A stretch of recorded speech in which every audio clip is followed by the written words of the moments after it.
Hello everyone. तो आज हम लोग आईपीएस पीओ मेंस में प्रीवियस ईयर पूछे गए क्वांट के क्वेश्चन को करेंगे। ठीक है, तो देखो जो रियल एग्जाम का क्वेश्चन है आप देखोगे आज कंसेप्चुअल होता है। ठीक है, जो आपके मॉक्स में लेंदी और कम्प्लेक्स क्वेश्चन पूछे जाते हैं, रियल एग्जाम में उनका उस जैसा क्वेश्चन कभी पूछा ही नहीं जाता है। ठीक है, लेकिन मैं कहूंगा अच्छा है अगर आप थोड़ा हाई लेवल क्वेश्चन प्रैक्टिस करोगे, this is a good thing.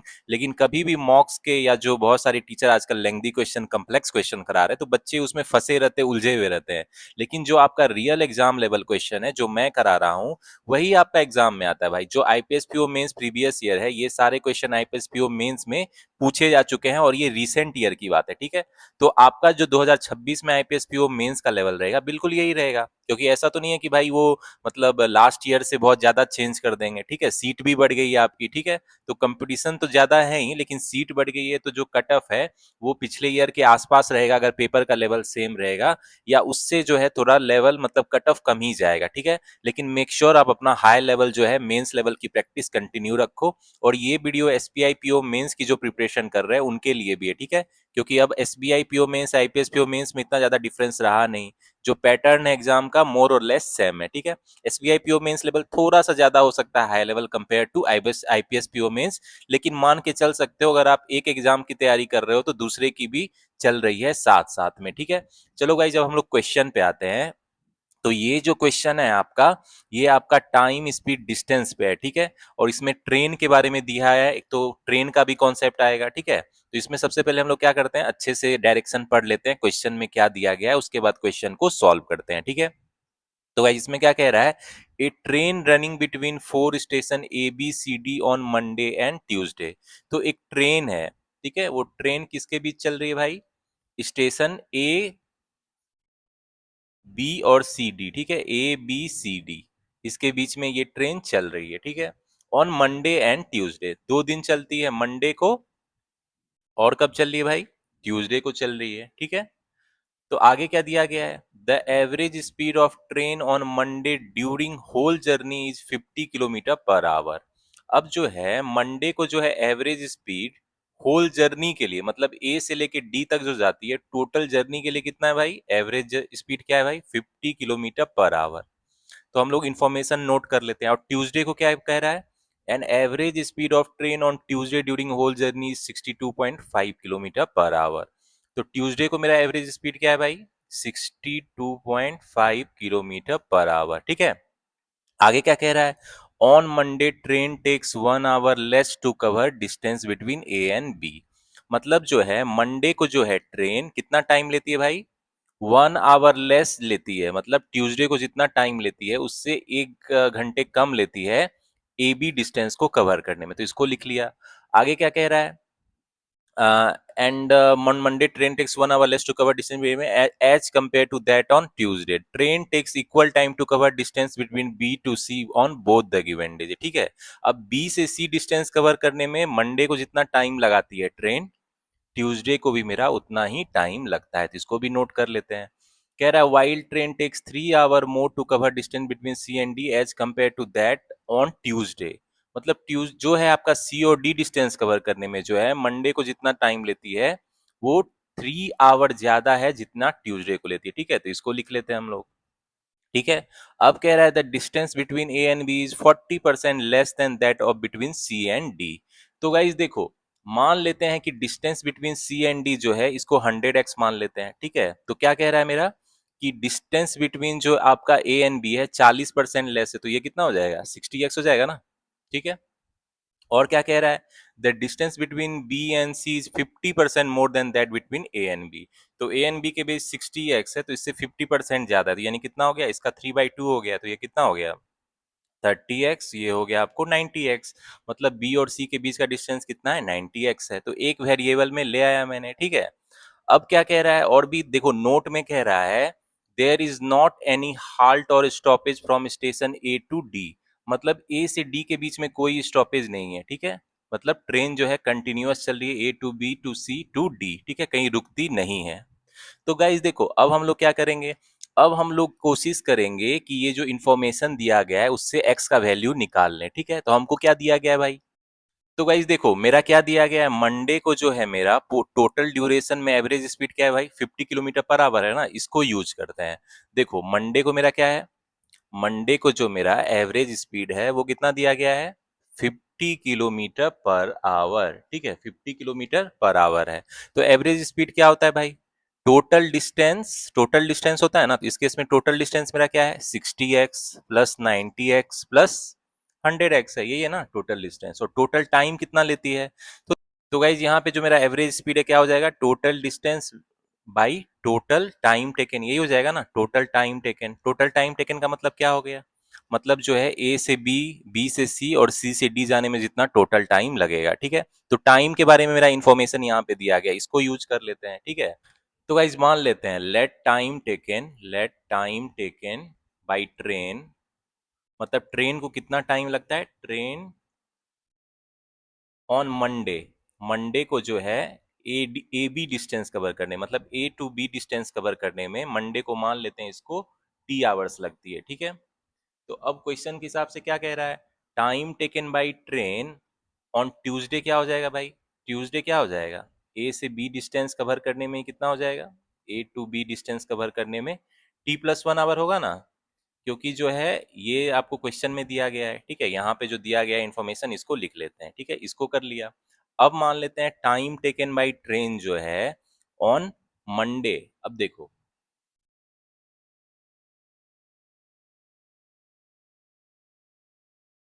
देखो, टाइम टेकन बाय ट्रेन जो क्या है, मतलब मंडे जो है और ट्यूसडे को इक्वल है ना, अगर बी से सी डिस्टेंस के बीच में दोनों का टाइम इक्वल है तो इसको क्या हम लोग मान लेते हैं, यू आवर्स मान लेते हैं। ठीक है, तो दोनों इक्वल है, इसमें क्वेश्चन में दिया गया है ना, मंडे और ट्यूसडे को जो है बीसी डिस्टेंस कवर करने में इक्वल टाइम ले रही है, तो इसको यू आवर मान लेते हैं। ठीक है, अब जो है टाइम टेकन बाय ट्रेन जो है आपको मंडे को जो सी से डी कवर करती है डिस्टेंस, ठीक है, उसमें हम लोग मान लेते हैं वी आवर्स लेती है।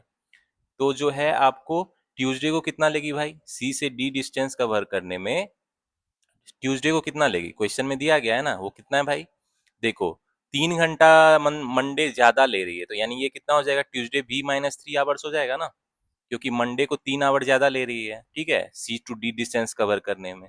तो अब देखो हम लोग यूज करते हैं जो एवरेज स्पीड मेरा दिया गया है ना, जो है मेरा एवरेज स्पीड कितना दिया गया है भाई, 50 किलोमीटर पर आवर है। ठीक है, ये क्या है, 50 किलोमीटर पर आवर, और ये कौन सा है भाई, मंडे के लिए है, तो मतलब मंडे को जो एवरेज स्पीड इतना है। तो एवरेज स्पीड क्या होता है, टोटल डिस्टेंस, तो डिस्टेंस क्या हो जाएगा मेरा, 60x plus 90x plus 100x हो जाएगा। ठीक है, क्या हो जाएगा, 60x plus 90x plus 100x divided by क्या हो जाएगा, टोटल टाइम टेकन। तो टाइम टेकन कितना हो जाएगा इस केस में, जो है हम लोग क्या माने भाई, T plus U plus B हो जाएगा ना, देखो T plus U plus B हो जाएगा, क्योंकि भाई जो मंडे को कितना टाइम ले रही है, मेरा टी आवर्स ले रही है ए से बी जाने में, और यू आवर ले रही है बी से सी जाने में, और भी आवर्स ले रही है सी टू डी जाने में। ठीक है, तो हम लोग क्या लिखेंगे यहाँ पे, T plus U plus B. ठीक है,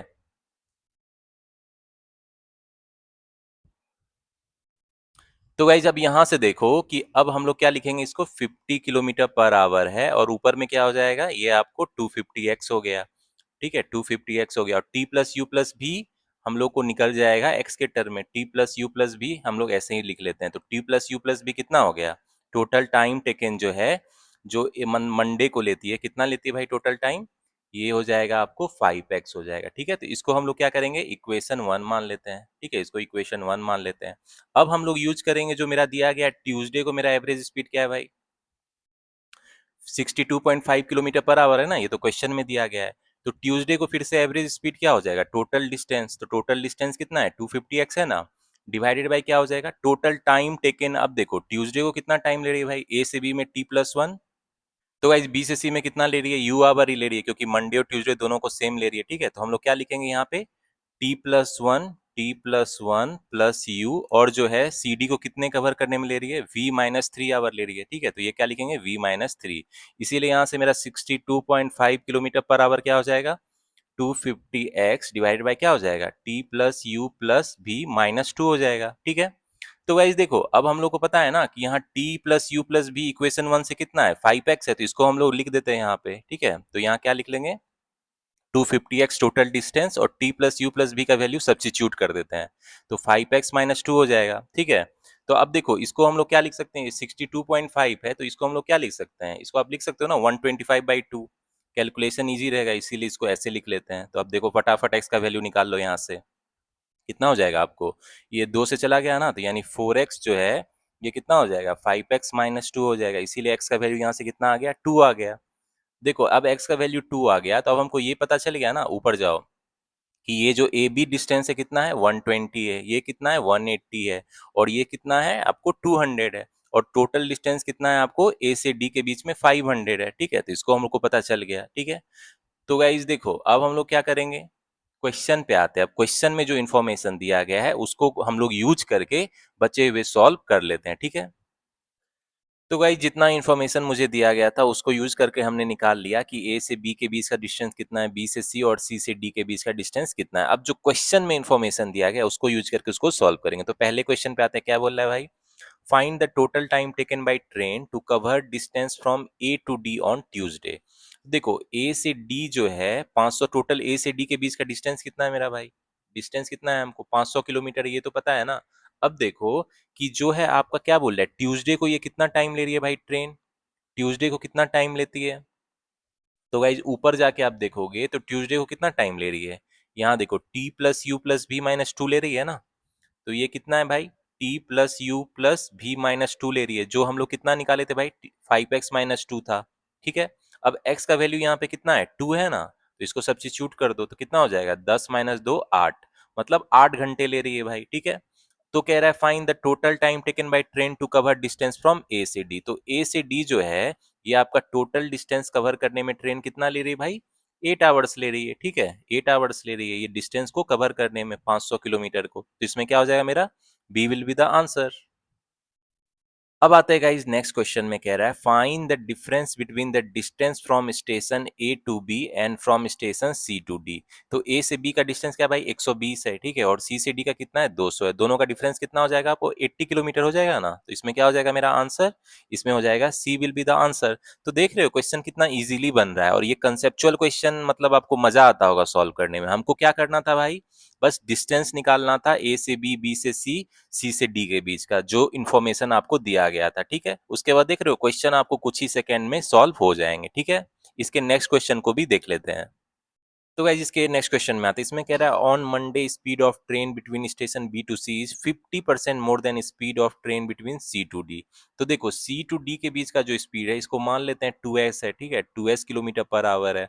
तो अब क्या कह रहा है कि मंडे को जो है बी से सी के बीच का जो मतलब ट्रेन का स्पीड है वो कितना है 50% ज्यादा, यानी कितना है 150% है, यानी 3/2, यानी ये कितना हो जाएगा 3s हो जाएगा। ठीक है, अब क्या कह रहा है, and time taken to cover distance between B to C is 2 hour less than that of time taken between C and D।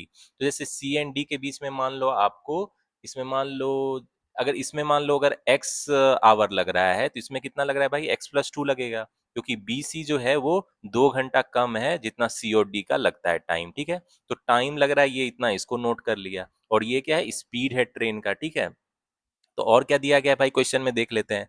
कह रहा है find the speed of train between C to D on Monday. मतलब जो है Monday को कह रहा है कि जो मेरा सी टू डी के बीच में मतलब जो ये स्पीड है इस 2s हमको निकालना है क्या होगा। ठीक है, तो गाइज अब देखो बी से सी जो है आपका, बी से सी के बीच में जो है पहले उसको देख लेते हैं, बी सी जो डिस्टेंस कवर करता है ये, इसमें क्या है आपका, इसमें जो स्पीड है, टोटल डिस्टेंस कितना है भाई, बीसी का जो डिस्टेंस है 180 किलोमीटर है ना, टोटल डिस्टेंस भाई जिस स्पीड से कवर करता है वो क्या है 3s है। तो ये कितना हो जाएगा आपको, कितना टाइम ले रहा है, x ले रहा है ना टाइम, देखो यहाँ से x ले रहा है, इसको लिख लिया। एक इक्वेशन तो ये हो गया। अब CD को देख लेते हैं, CD को देखो मेरा डिस्टेंस कितना भाई 200 किलोमीटर और स्पीड क्या है इसका 2s है। तो ये कितना टाइम ले रहा है भाई x+2 ले रहा है, x+2 ले रहा है ना। तो इक्वेशन देखो यहाँ से ये आपको 100 हो गया, ठीक है, और ये जो है 60 हो गया। ठीक है, तो गाइज देखो यहाँ से हम लोग क्या करेंगे, सब्स्टिट्यूट कर देंगे। हमको क्या निकालना है, s का वैल्यू निकालना है ना। तो हम लोग क्या करेंगे यहाँ पे, देखो x जो है उसको सब्स्टिट्यूट कर देते हैं। तो यहाँ हम लोग क्या लिख सकते हैं 100/s जो है इसको क्या लिख सकते हैं 60/x +2 लिख सकते हैं, लिख सकते हैं कि नहीं।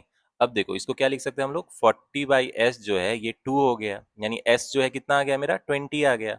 तो हमको क्या चाहिए, हमको चाहिए कि C और D के बीच में जो स्पीड है ट्रेन का वो चाहिए। तो 2s है तो 2 × 20 कितना हो जाएगा आपको 40 किलोमीटर पर आवर होगा। मतलब जो ट्रेन का स्पीड है सी से डी के बीच में कितना है, 40 किलोमीटर पर आवर है। ठीक है, इसमें क्या हो जाएगा मेरा, ई विल बी द आंसर।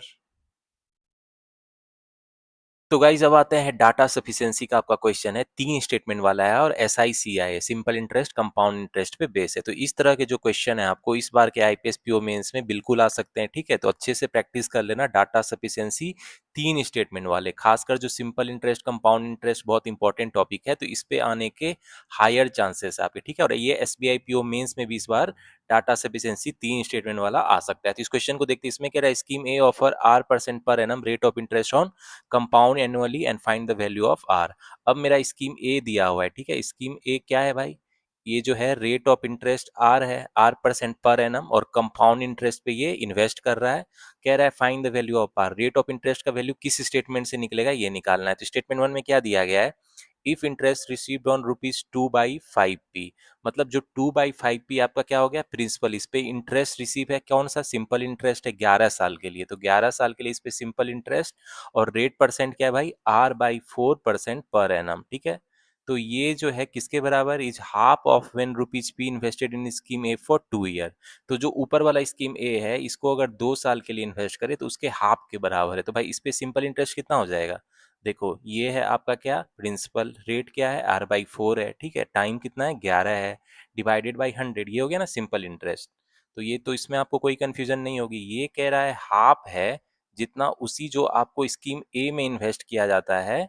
तो स्कीम ए में इन्वेस्ट किया जा रहा है जो पी अमाउंट को, तो ये कितना इंटरेस्ट देगा भाई, P1 + R/100, क्योंकि देखो ये कंपाउंड इंटरेस्ट पे 2 साल के लिए है ना, तो ये स्क्वायर हो जाएगा, माइनस क्या हो जाएगा आपको, माइनस इसको लिख सकते हैं ना, -1 लिख लो। ठीक है, तो यहाँ से जो आप हम लोग क्या होगा, यहाँ से देखो P से P कैंसिल हो जाएगा। ठीक है, तो अब जो है मेरा R के टर्म में आ गया, इसको पूरा कैलकुलेट मत करना, हमको सिर्फ ये देखना है कि क्या हम R निकाल सकते हैं। तो देखो इसमें सिर्फ R का मतलब निकाल सकते हैं ना, क्योंकि अब R ही बच गया, तो इससे मेरा R पता चल जाएगा कि क्या होगा। मतलब स्टेटमेंट 1 से हम लोग आंसर कर सकते हैं। ठीक है, क्योंकि हमको आर का ही वैल्यू निकालना है। ठीक है, तो स्टेटमेंट 1 से तो मेरा आंसर निकल रहा है रेट ऑफ इंटरेस्ट क्या होगा। ठीक है, अब स्टेटमेंट 2 देख लेते हैं। इसमें कह रहा है ₹X is invested in scheme A for 2 year. अब स्टेटमेंट 2 में क्या है भाई, स्टेटमेंट 2 में क्या है उसको पढ़ लेते हैं। देखो ₹X जो है इसको इन्वेस्ट किया जाता है इन स्कीम ए, तो फिर से देखो स्कीम ए तो वही है ना आपका, R% कंपाउंड इंटरेस्ट वाला है। ठीक है, तो वही है आपका।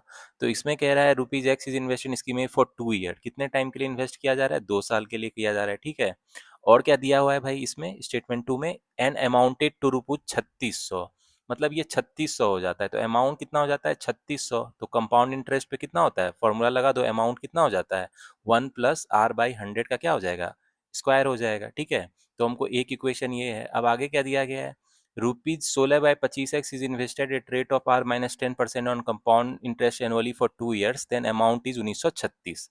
मतलब कह रहा है अमाउंट 1936 है, अगर हम कितना इन्वेस्ट करेंगे भाई, कितना इन्वेस्ट करेंगे, 16x/25, तो 16x/25, और रेट ऑफ इंटरेस्ट क्या है भाई, R-10। ठीक है, तो R-10/100 का होल स्क्वायर। ठीक है, तो गाइस देखो अब मेरे पास दो इक्वेशन है, तो दोनों इक्वेशन को अगर आप डिवाइड कर दो एक दूसरे से, तो मेरा x क्या है, ये कैंसिल हो जाएगा, दोनों में x जो है, तो फिर से मेरा जो r का वैल्यू है क्या होगा, निकल जाएगा।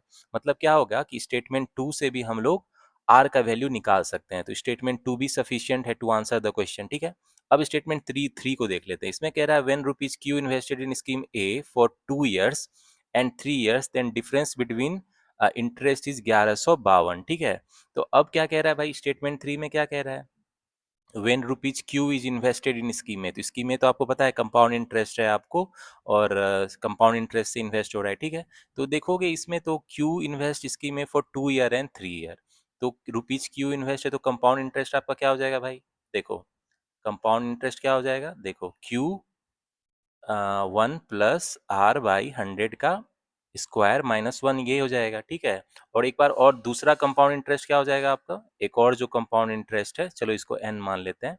तो देखो Q जो है उसी को स्कीम ए में इन्वेस्ट किया जा रहा है, लेकिन इस बार टाइम जो है आपका कितना है, 3 ईयर्स है, 3 ईयर्स है, तो ये इतना आ गया। अब इस दोनों का जो डिफरेंस है इंटरेस्ट का, ये आपको दिया गया, दोनों का जो डिफरेंस है कितना है भाई, ₹1152 है। ठीक है, तो गाइज इसमें ध्यान से देखना, इसमें डिफरेंस भी लेंगे तो हम लोग को इसमें दो आपको वेरिएबल है क्यू और आर, लेकिन इक्वेशन तो एक ही आएगा ना, दोनों का डिफरेंस लोगे तो दो वेरिएबल में दो इक्वेशन आएगा, तभी हम लोग क्यू का निकाल सकते हैं और आर का वैल्यू। तो मतलब इससे हम आंसर नहीं कर सकते, इससे जो आर का वैल्यू है कैलकुलेट नहीं कर सकते, ठीक है। तो इसमें क्या हो जाएगा मेरा कि statement either statement one alone और statement two alone is sufficient to answer the question, तो E will be the answer. तो गाइस इस तरह के क्वेश्चन में मैं एक आपको तरीका बताता हूँ कि कभी भी कोई वैल्यू कैलकुलेट करने मत लग जाना, बस आपको देखना कि जो इन्फॉर्मेशन निकालना है क्या वो आप निकाल सकते हो कि नहीं, ठीक है। इसमें मेरा रेट ऑफ इंटरेस्ट निकालना था, तो बस हम चेक करेंगे कि जैसे मेरा ये इक्वेशन आ गया, इसको आप सॉल्व करने मत लग जाना, इसमें देखना कि आर का मतलब टर्म में इक्वेशन आ गया है तो आर का वैल्यू निकाल सकते हैं, और इसमें फिर से आर के टर्म में आ गया वैल्यू तो हम लोग आर का वैल्यू निकाल सकते हैं, थोड़ा कॉमन सेंस यूज करना। और फिर लास्ट वाला जो स्टेटमेंट है इसमें आपको दो वेरिएबल है, ठीक है, और इक्वेशन एक है तो हम लोग मतलब आर का वैल्यू नहीं निकाल सकते हैं, ठीक है। तो इस तरीके से आप जो है डाटा सफिशिएंसी तीन स्टेटमेंट वाले क्वेश्चन को सॉल्व करना। तो गाइस अब आते हैं नेक्स्ट क्वेश्चन पे। तो इसमें कह रहा है read the data carefully and answer the question. There are two school A and B, ठीक है, एक टाउन में दो स्कूल है ए एंड बी है, ठीक है। उसमें total number of girls in school, इसमें बॉयज और गर्ल्स का इन्फॉर्मेशन दिया गया है मुझे, ठीक है, कितने बॉयज है कितने गर्ल्स है और टोटल कितने स्टूडेंट है, ठीक है। तो इसमें कह रहा है total number of girl in school B are 30 more than twice of the total number of girl in school A. मतलब स्कूल ए में अगर एक्स गर्ल है तो स्कूल बी में कितना है, इसका 30 ज्यादा है दुगुने से, मतलब 2x प्लस 30 हो जाएगा, ठीक है। इसको लिख लेते हैं। आगे क्या कह रहा है, total number of boys in school B are equal to the total number of student in school A, boy plus girl. तो देखो स्कूल ए में मान लेते हैं बॉय वाई है, तो टोटल स्टूडेंट कितना हो गया, एक्स प्लस वाई है। अब जो स्कूल बी में बॉय है ये कितना हो जाएगा, एक्स प्लस वाई बोल रहा है, ठीक है। यानी टोटल स्टूडेंट स्कूल बी में कितना हो जाएगा आपको, 3x प्लस वाई प्लस 30, मतलब दो वेरिएबल के टर्म में आ गया है, तो इसको हम लोग नोट कर लेते हैं। अब हम लोग क्वेश्चन में इन्फॉर्मेशन क्या है उसको यूज करके सॉल्व करते हैं। पहला क्वेश्चन क्या है, if in school A total number of boys and girls are X. तो देखो फिर से बॉय एंड गर्ल का नंबर अलग मुझे दिया गया, बॉय गर्ल कितना है और टोटल कितना है। इसमें क्या कह रहा है, इन स्कूल ए जो है, तो गाइस इसमें क्या कह रहा है, स्कूल ए में जो total number of boys and girls are X and Y, मतलब बॉयज एक्स है और गर्ल्स कितना है वाई है, यानी टोटल एक्स प्लस वाई है, ठीक है। अब क्या कह रहा है, then the difference between the total boys in both school and total girls in both school will be represented as, मतलब दोनों boy, total boy A plus B school में और टोटल गर्ल्स का डिफरेंस क्या होगा। तो गाइज देखो हमको क्वेश्चन में क्या दिया गया है कि स्कूल बी में जो नंबर ऑफ बॉयज है, जो टोटल स्टूडेंट आपका है उसके बराबर है ए में जो है, तो ये एक्स प्लस वाई हो जाएगा। और नंबर ऑफ गर्ल्स कितना है बी में भाई, जितना ए में गर्ल है उसके दुगुने से 30 ज्यादा है, तो इसको लिख लिए, ठीक है। तो ये टोटल कितना हो गया, ये हो, इससे कंफ्यूजन मत करना, ये तो हम लोगों ने ऐसे ही लिख लिया था, ये एज पर क्वेश्चन है, ठीक है। तो इसमें टोटल स्टूडेंट कितना हो गया आपको, 3y हो गया, ठीक है, प्लस एक्स प्लस 30।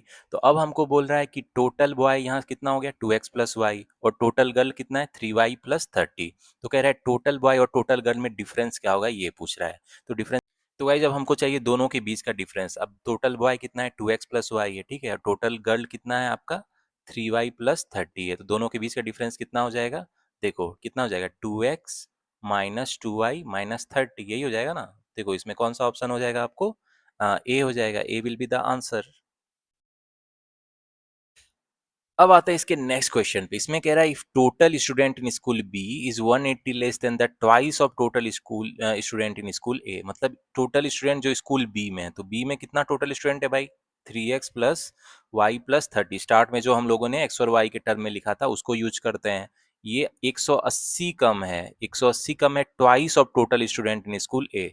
तो जो ए में टोटल स्टूडेंट इतना है ना, तो इसका कितना हो जाएगा 2 टाइम एक्स प्लस वाई से 180 कम है, यही बोल रहा है ना। तो चलो इसको इक्वेशन फटाफट बना लेते हैं, 3x प्लस वाई प्लस 30 कितना हो जाएगा आपको, 2x प्लस 2y माइनस 180 हो जाएगा, ठीक है। इसको हम लोग क्या लिख सकते हैं आप, इसको लिख सकते हैं आप और y माइनस x जो है लिख सकते हो 210, ठीक है। तो एक इक्वेशन हमको ये आ गया, इसको नोट कर लेते हैं। आगे क्या कह रहा है, then find the difference between the total student in school A. School A में टोटल स्टूडेंट कितना है मेरा भाई, x प्लस वाई है ना, इसका डिफरेंस चाहिए किसके साथ, and total girls in school B. तो total girls in school B कितना है मेरा, 2x प्लस 30 है, ठीक है, 2x प्लस 30 है, तो इसका डिफरेंस चाहिए। तो ये कितना हो जाएगा आपको, y माइनस एक्स माइनस 30।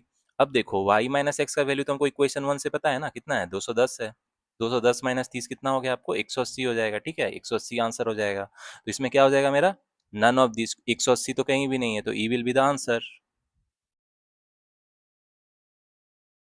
तो गाइज इसका जो लास्ट क्वेश्चन है ये आपके होमवर्क के लिए, और ये भी बहुत इंटरेस्टिंग क्वेश्चन है, थोड़ा सा आपको दिमाग लगाना पड़ेगा लेकिन बन जाएगा, ठीक है। तो इसका मुझे आंसर करना कमेंट सेक्शन में क्या होगा। तो गाइज देख रहे हो, यही है आपका आईपीएस पीओ मेंस लेवल। थोड़ा सा घुमा फिरा के क्वेश्चन पूछेगा वेरिएबल के टर्म में, लेकिन आप स्टेप बाय स्टेप सॉल्व करोगे, जो भी इन्फॉर्मेशन दिया गया है उसको यूज करके, तो आपको क्वेश्चन सॉल्व हो जाएगा। तो अब आते हैं नेक्स्ट क्वेश्चन पे। ये आपका नंबर सीरीज पे बेस है। तो इसमें कह रहा है x is the nth term of the given series, ठीक है। x जो है nth टर्म है and y is the n+1th term of the given series. Choose the correct statement from the following statement. तीन स्टेटमेंट दिया गया आपको 1 2 3, उसमें आपको करेक्ट स्टेटमेंट सेलेक्ट करना है। तो इस सीरीज को लिख लेते हैं। क्या है मेरा सीरीज है भाई? 701 है, 349 है, ठीक है, 173 है, 85 है, 41 है, 19 है, 8 है एंड 2.5। ये आपको सीरीज दिया गया है। तो इसमें जो x है nth टर्म है, तो मान लो कोई भी टर्म है, मान लेते हैं x अगर ये वाला टर्म है, nth टर्म ये है, ठीक है, मान लो ये nth टर्म है, तो यानी ये जो है आपका y क्या हो जाएगा? y जो है नेक्स्ट टर्म है n+1 टर्म हो जाएगा, यही हो जाएगा ना, अगला टर्म y हो जाएगा। तो अब हमको क्या कह रहा है, अब चेक करते हैं पहला स्टेटमेंट सही है कि नहीं, ठीक है। तो इसमें क्या कह रहा है, x इजकल टू 2y+3। तो ये देखो x का वैल्यू कितना है, 19 है यहाँ पे, और y का वैल्यू कितना है, 8 है। तो देखो 2 8 16 3 19, तो ये तो सही है, मतलब स्टेटमेंट 1 मेरा सही है। अब स्टेटमेंट 2 चेक करते हैं भाई, ये क्या है, y इजकल टू 3x+2। तो y का वैल्यू मेरा कितना है, 8 है, और x का ये तो ऐसे ही सही नहीं लग रहा है, ये तो सही नहीं होगा, ठीक है, ये मतलब फॉल्स है। अब स्टेटमेंट 3 चेक कर लेते हैं। इसमें क्या कह रहा है, difference between first and second term.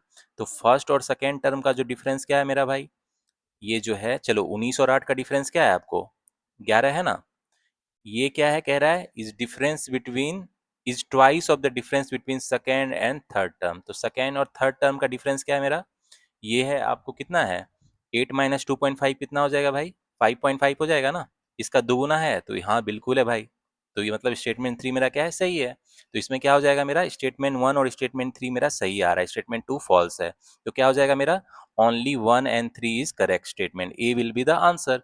तो क्या ये आपको मुश्किल लगा? देखो जो आपका SBI PO mains, IPS PO mains है, उसमें इस तरह के नंबर सीरीज के क्वेश्चन भी पूछ लेते हैं। थोड़ा सा आपको दिमाग लगाना होगा, लेकिन अगर आप नॉन मैथ बैकग्राउंड के भी स्टूडेंट हो, फिर भी आप इस तरह के क्वेश्चन को तो आप सॉल्व कर ही लोगे, ठीक है। तो गाइज इस तरह के क्वेश्चन जो मेंस एग्जाम में आए उसको जरूर सॉल्व करना, क्योंकि बहुत बच्चे जो हैं उलझे रहते हैं डिफिकल्ट क्वेश्चन में। एक पूरा पेपर का ओवरव्यू ले लेना, इस तरह के क्वेश्चन भी पूछे जाते हैं, ठीक है। तो इजी टू स्कोर है सच टाइप ऑफ क्वेश्चन।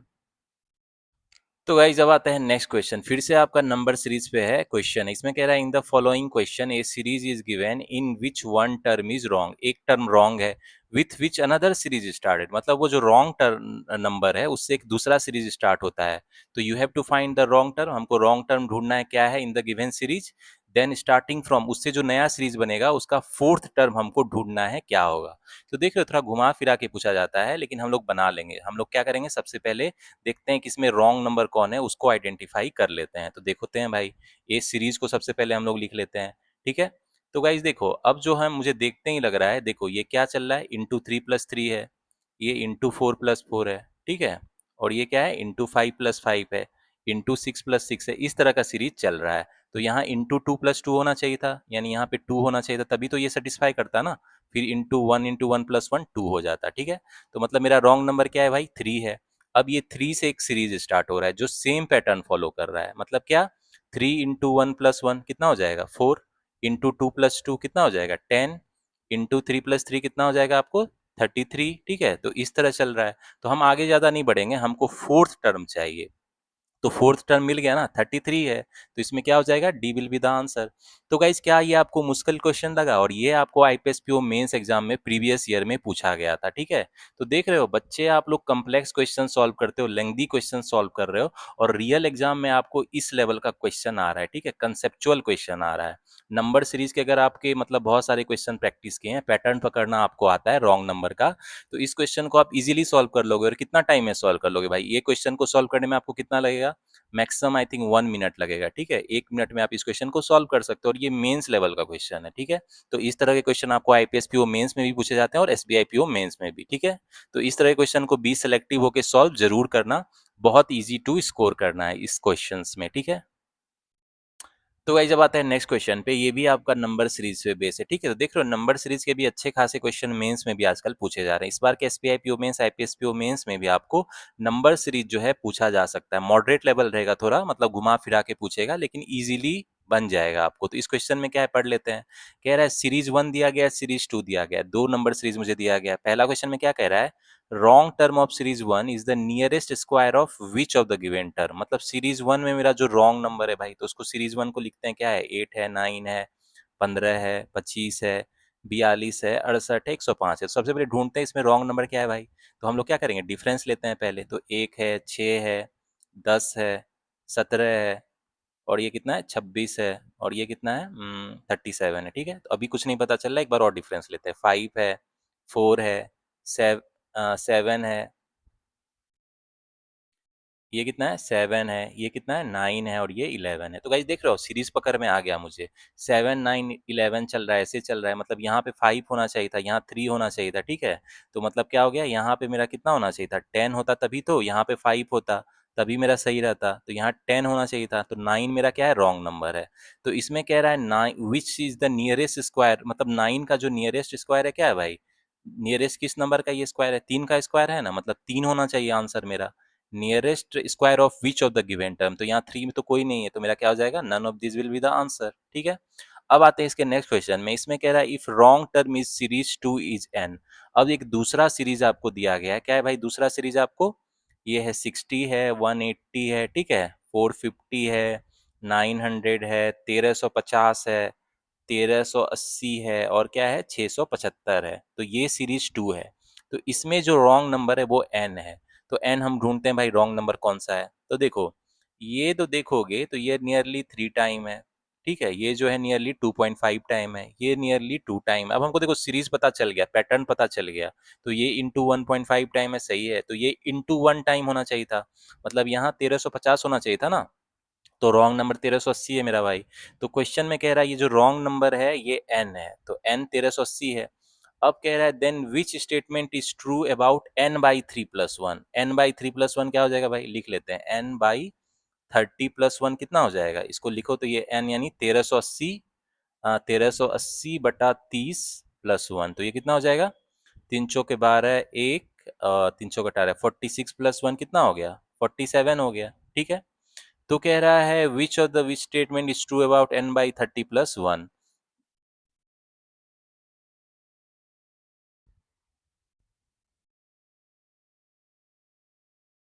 तो गाइज अब मेरा नंबर पता चल गया, ये क्या है 47 है ना, n/30+1। तो कह रहा है it is a prime number. तो 47 प्राइम नंबर है, बिल्कुल प्राइम नंबर है। Sum of the digit is less than 9। तो इसका सम ऑफ द डिजिट क्या है, 4 + 7 11 है। तो 11 9 से छोटा तो नहीं, ये तो बड़ा है, यानी ये फॉल्स है। कह रहा है it is the nearest multiple of 5। 5 से अगर मल्टीपल करेंगे तो रिमाइंडर तो 2 बचेगा, 4 तो नहीं बचेगा, मतलब ये भी गलत है। मतलब मेरा क्या हो गया कि ओनली फर्स्ट स्टेटमेंट ही सही है कि ये प्राइम नंबर है, ठीक है। तो इसमें क्या हो जाएगा मेरा answer, only one follow, C will be the answer।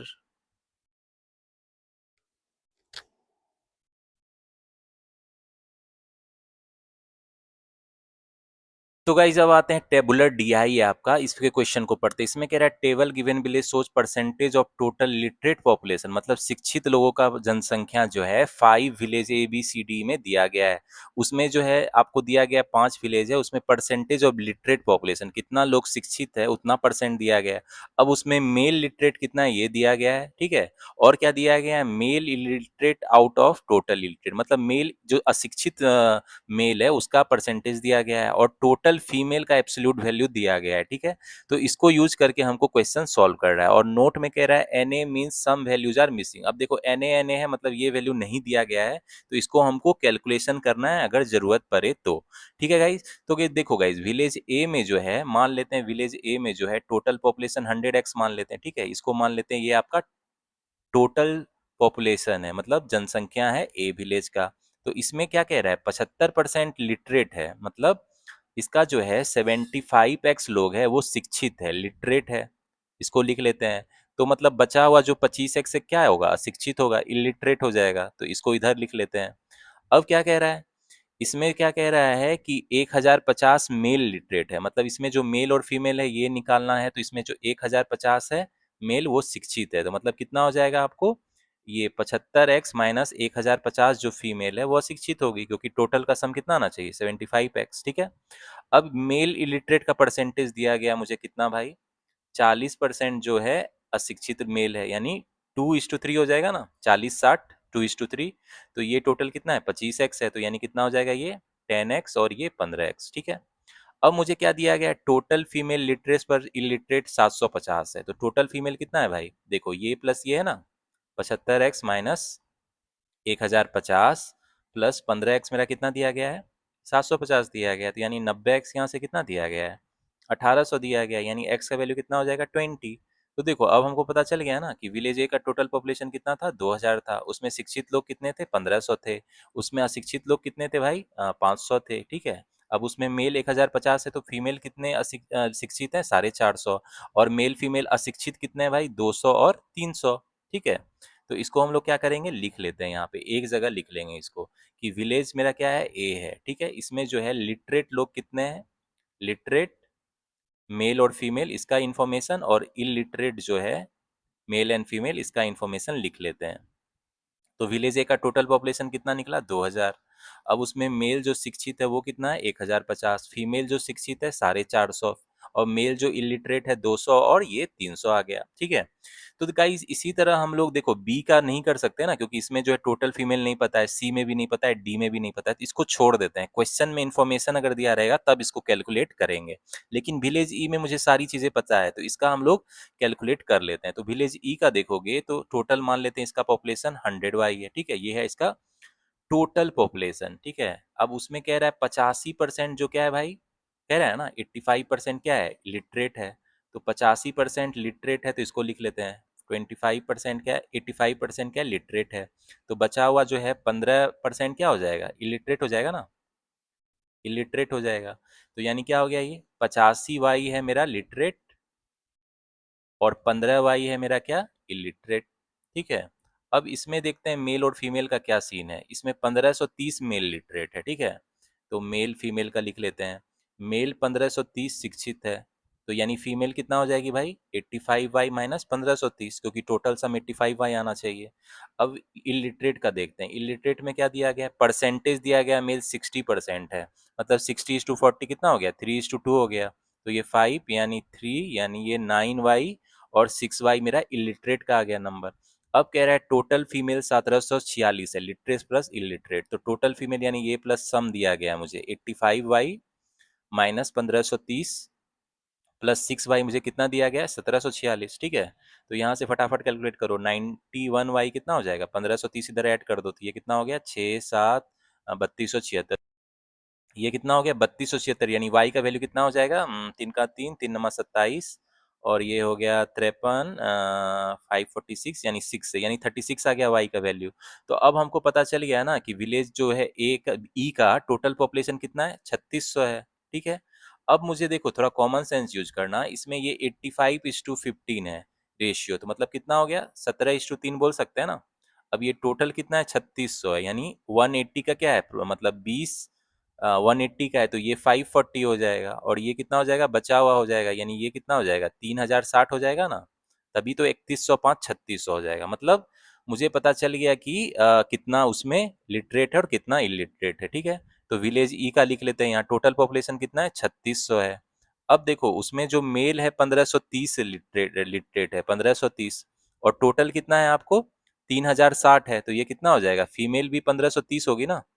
ठीक है, अब इलिटरेट में देखते हैं 9 वाई और 6 वाई है, तो वाई का वैल्यू 36 है, तो कितना हो जाएगा, 9 चौके 54, 4 5 9 27 5 32, 324 हो गया ये लिट, और फीमेल कितना होगी 6 वाई, यानी कितना हो गया 6 छक्के 36 के 6 हाथ में 3 छेती 18 216, ये कितना हो जाएगी 216 हो जाएगी।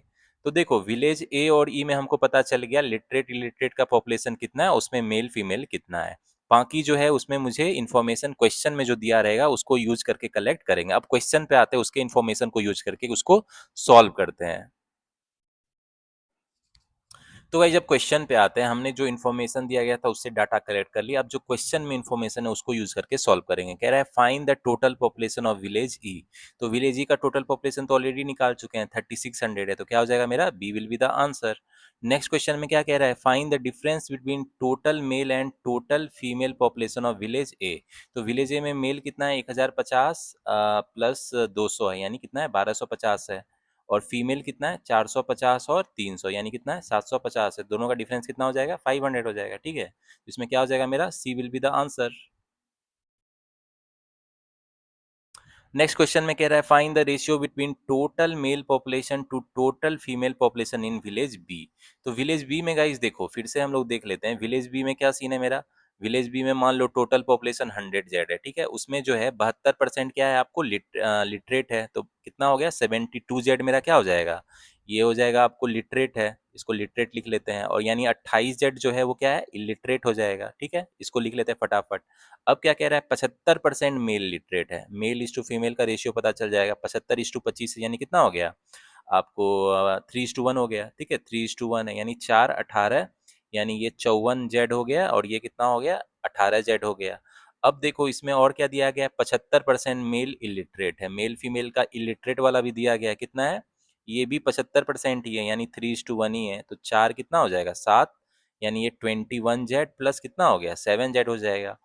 और क्या दिया गया है भाई, अब क्वेश्चन में आते हैं। क्वेश्चन में क्या कह रहा है, find the ratio between total male population.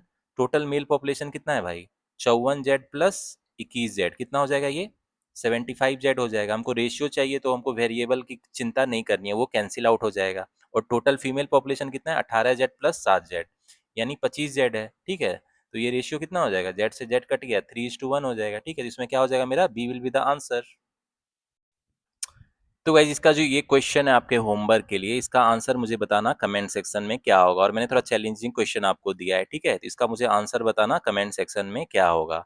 और आपके पास डाटा जो है, जो भी क्वेश्चन में है उसको यूज करके कलेक्ट करना है। थोड़े से डाटा आपको यहाँ भी है, लेकिन देख लेना, इसमें विलेज सी के बारे में पूछ रहा है, तो विलेज सी का जो है डाटा आपको जो दिया गया है उसको यूज करके क्वेश्चन सॉल्व करना है। इसमें कुछ डाटा आपका नहीं भी है, अवेलेबल नहीं है, तो उसको जो आपको इन्फॉर्मेशन दिया गया है इस क्वेश्चन में, ठीक है, उसको यूज करके मुझे इस क्वेश्चन का आंसर बताना क्या होगा। थोड़ा चैलेंजिंग क्वेश्चन है, लेकिन होपफुली अगर आप मेंस की प्रिपरेशन सही चल रही है आपकी, तो इस क्वेश्चन को आप बना लोगे। ठीक है, तो मुझे इस क्वेश्चन का आंसर बताना कमेंट सेक्शन में क्या होगा। तो गाइस जब आते हैं इस डीआई के लास्ट क्वेश्चन में, इसमें कह रहा है if difference between male and female population of village D is 1152, then find the total number of illiterate female in village D. तो विलेज डी का टोटल पॉपुलेशन मान लेते हैं भाई, क्या है, 100x है। ठीक है, ये क्या है, इसका टोटल पॉपुलेशन है, टोटल पॉपुलेशन है, इसको मान लेते हैं। अब क्या है, हमको दिया गया है भाई, क्वेश्चन में जो दिया गया है उसको यूज करते हैं। इसमें लिटरेट पॉपुलेशन कितना है, 96% है, तो मतलब जो है इसका टोटल लिटरेट पॉपुलेशन कितना है, 96x है, ये क्या है, लिटरेट है आपका। ठीक है, तो मतलब टोटल इलिटरेट कितना हो गया, 4x जो है वो क्या हो जाएगा, इलिटरेट हो जाएगा। ठीक है, इसको लिख लेते हैं। और क्या हमको दिया गया है भाई, कि टोटल इलिटरेट पॉपुलेशन का 70% मेल है। ठीक है, इसका जो है टोटल 96x का जो 70% है वो क्या है भाई, मेल है, इसको लिख लेते हैं। ठीक है, तो यानी बचा हुआ जो है मतलब क्या हो जाएगा, वो फीमेल हो जाएगा, यानी जो फीमेल कितना हो जाएगी इसकी लिटरेट, 96x इंटू 30/100, ये फीमेल हो जाएगी ना। तो अब जो है ये दिया गया है कि, और क्या दिया गया है, कि जो मेल इलिटरेट है वो कितना है, 50% है। ठीक है, यानी इसमें जो है 2x जो है वो क्या है, मेल इलिटरेट है, और 2x जो फीमेल है वो इलिटरेट है, ये दिया गया है। ठीक है, और क्या दिया गया है, तो अब मुझे क्या दिया गया क्वेश्चन में, कि difference between male and female population of village D. तो मेल पॉपुलेशन कितना है भाई, देखो मेल पॉपुलेशन ये है ना, 96x इंटू 7/10 प्लस 2x मेरा कितना दिया गया, ये हो गया मेल पॉपुलेशन। और फीमेल पॉपुलेशन क्या हो गई, 96x इंटू 3/10 प्लस 2x, ये होगी ना।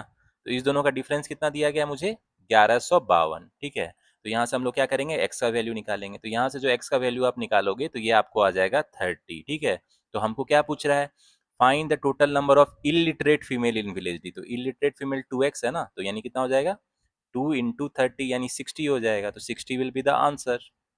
तो इसमें क्या हो जाएगा मेरा, A will be the answer. तो नेक्स्ट क्वेश्चन आपका प्रोबेबिलिटी पे, ठीक है। इसमें कह रहा है A bag kept some green ball, some blue ball and 7 red ball. एक बैग है आपका, ठीक है। एक बैग में आपका किस तरह का बॉल है? 3 डिफरेंट कलर का बैग बॉल है, ठीक है। तो इसमें कौन सा कलर का भाई? देखो सम ग्रीन बॉल है। अब ग्रीन बॉल कितना है ये मुझे पता नहीं है, तो मान लेते हैं एक्स ग्रीन बॉल है, ठीक है। और मेरा कितना ब्लू बॉल है ये भी नहीं पता है, तो मान लेते हैं वाई ब्लू बॉल है। और मुझे ये पता है कि 7 रेड बॉल है, ये तो हमको पता है, ठीक है। तो अब क्या कह रहा है? Probability of picking 1 green ball is 1/7 more than that of picking 1 red ball from the bag. कह रहा है एक ग्रीन बॉल निकालने का जो प्रोबेबिलिटी है वो क्या है? 1/7 ज्यादा है जितना रेड बॉल निकालने का प्रोबेबिलिटी है। तो एक ग्रीन बॉल निकालने का प्रोबेबिलिटी क्या हो जाएगा? देखो एक्स ग्रीन बॉल है, ठीक है। और टोटल बॉल कितना है? x+y+7 है, ये हो जाएगा ना। तो ये जो है 1/7 ज्यादा है, 1/7 ज्यादा है किससे भाई? जो है रेड बॉल निकालने का प्रोबेबिलिटी। तो रेड बॉल तो 7 है, तो 7 बॉल निकालने का टोटल बॉल कितना है? x+y+7, ये हो जाएगा ना रेड बॉल निकालने का प्रोबेबिलिटी। तो अब हम लोग क्या करेंगे भाई? इस इक्वेशन को, ये मेरा एक इक्वेशन हो गया, तो इसको हम लोग थोड़ा सिंप्लीफाई कर लेते हैं। तो इसको हम लोग क्या लिख सकते हो आप? 7x+y+7 हो जाएगा, और ये क्या हो जाएगा? x+y+7, और ये हो जाएगा 49, ठीक है। अब देखो ये कैंसिल हो गया आपको, ठीक है। तो यानी ये क्या लिख सकते हो? 7x is equal to x+y+ कितना हो जाएगा? 56 हो जाएगा। यानी यहाँ से हम लोग क्या लिख सकते हैं? 6x - y जो है ये 56 होगा, ठीक है। तो एक इक्वेशन मेरा ये आ गया, इसको हम लोग नोट कर लेते हैं। अब और क्या कह रहा है आगे? And probability of picking 1 blue ball, एक ब्लू बॉल निकालने का। तो ब्लू बॉल निकालने का प्रोबेबिलिटी क्या हो जाएगा भाई? वाई ब्लू बॉल है, और टोटल बॉल मेरा कितना है? x+y+7 है। तो ये कह रहा है 9/35 ज्यादा है, किससे ज्यादा है भाई? मोर than that of picking 1 red ball from the bag. तो एक रेड बॉल निकालने का फिर से प्रोबेबिलिटी क्या हो जाएगा? 7+7/x+y+7, ये हो जाएगा ना। तो हम लोग फिर से एक्स वाई में एक इक्वेशन है उसको निकाल लेते हैं। तो ये कितना हो जाएगा आपको? 35x+y+7। तो यानी ये हो जाएगा 9x + 9y + 63 प्लस क्या हो जाएगा? 35 × 7, 7×5 = 35, हाथ में 3, 245 हो जाएगा, ठीक है। देखो फिर से ये कैंसिल हो जाएगा आपका, और क्रॉस मल्टीप्लीकेशन करके हम लोग एक्स वाई में इक्वेशन निकाल लेते हैं। तो ये कितना हो जाएगा आपको? 9x + 9y, और ये 248, 308 हो जाएगा। यानी इसको हम लोग क्या लिख सकते हैं? इसको लिख सकते हैं ना हम लोग 26y - 9x जो है आपको कितना हो जाएगा? 308 हो जाएगा। अब देखो हमको क्या निकालना है भाई? हमको क्या निकालना है क्वेश्चन में एक बार देख लेते हैं। ये क्वेश्चन 2 मान लेते हैं। तो कह रहा है find the total number of blue balls in the bag. तो ब्लू बॉल्स कितना है ये निकालना है, मतलब हमको y निकालना है। क्या होगा? तो हम लोग क्या करेंगे? इक्वेशन 1 और 2 में x को एलिमिनेट कर देंगे। तो कैसे एलिमिनेट होगा भाई x? थोड़ा सोचो। इसमें अगर हम लोग 3 से मल्टीप्लाई कर दे और इसमें 2 से मल्टीप्लाई करके दोनों को ऐड कर दे, तो मेरा क्या होगा? x कैंसिल हो जाएगा ना।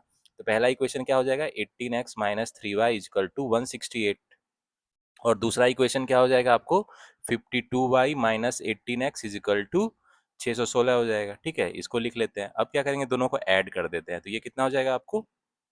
49y = 8 से 14 के 4, हाथ में एक 6 7, 784। यानी यहाँ से y कितना आ जाएगा आपको? 49 का 49, फिर कितना हो जाएगा आपको? 29 294, यानी 6 से चला जाएगा। यानी y कितना आ गया मेरा? 16। तो यही पूछ रहा था ना हमको कि कितना ब्लू बॉल है। तो कितना ब्लू बॉल हो जाएगा भाई? 16 ब्लू बॉल हो जाएगा बैग में। तो इसमें क्या हो जाएगा मेरा? ई विल बी द आंसर। तो देख रहे हो प्रोबेबिलिटी का जो मेंस में क्वेश्चन आता है, ऐसा नहीं कि बहुत हार्ड आता है। ये जो क्वेश्चन था ये इजी था प्रोबेबिलिटी का। तो बहुत बच्चे क्या करते हैं? प्रोबेबिलिटी टॉपिक को स्किप कर देते हैं। लेकिन मैं कहूंगा मेरे चैनल के प्लेलिस्ट में जाओगे तो मैंने प्रोबेबिलिटी की 2 घंटे की फुल कॉन्सेप्ट वन शॉट वाली वीडियो है, उसको देख लो आप, ठीक है। मोर देन 2 आवर्स की वो वीडियो है। उसमें मैंने सारे कॉन्सेप्ट आपको एक्सप्लेन किया, और उसके साथ मैंने लेटेस्ट एग्जाम क्वेश्चन प्रैक्टिस भी कराया है। तो अगर वो आप देख लोगे तो ये क्वेश्चन आपको इजीली बन जाएगा। मेंस में पूछा जाएगा 1 लाइन, मतलब जो है अरिथमेटिक वर्ड प्रॉब्लम हो या कैसलेट भी अगर इस पे पूछा तो वो भी क्वेश्चन आपको बन जाएगा, क्योंकि इतना हार्ड नहीं रहता है। थोड़ा सा दिमाग लगाओगे तो वो बन जाएगा, ठीक है। तो मैं कहूंगा प्रोबेबिलिटी की जो वो कॉन्सेप्ट वाली वीडियो उसको अच्छे से देख लेना मेरे चैनल पे। तो ये जो क्वेश्चन है आपको इजी लगेगा। चलो मूव ऑन करते हैं। अब नेक्स्ट क्वेश्चन जो है IPS PO mains previous year में पूछा गया है, उसको भी देख लेते हैं।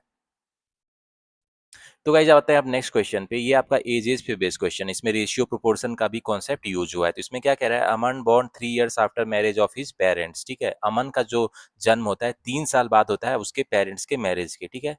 And Aman's mother is 3 year younger than his father.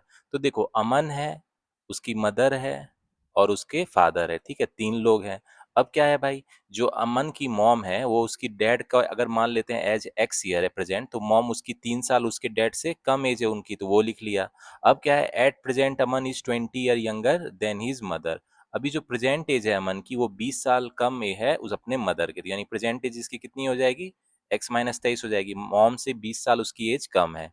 कह रहा है after 3 year ratio of the age of Aman father to his mother will be 11:10।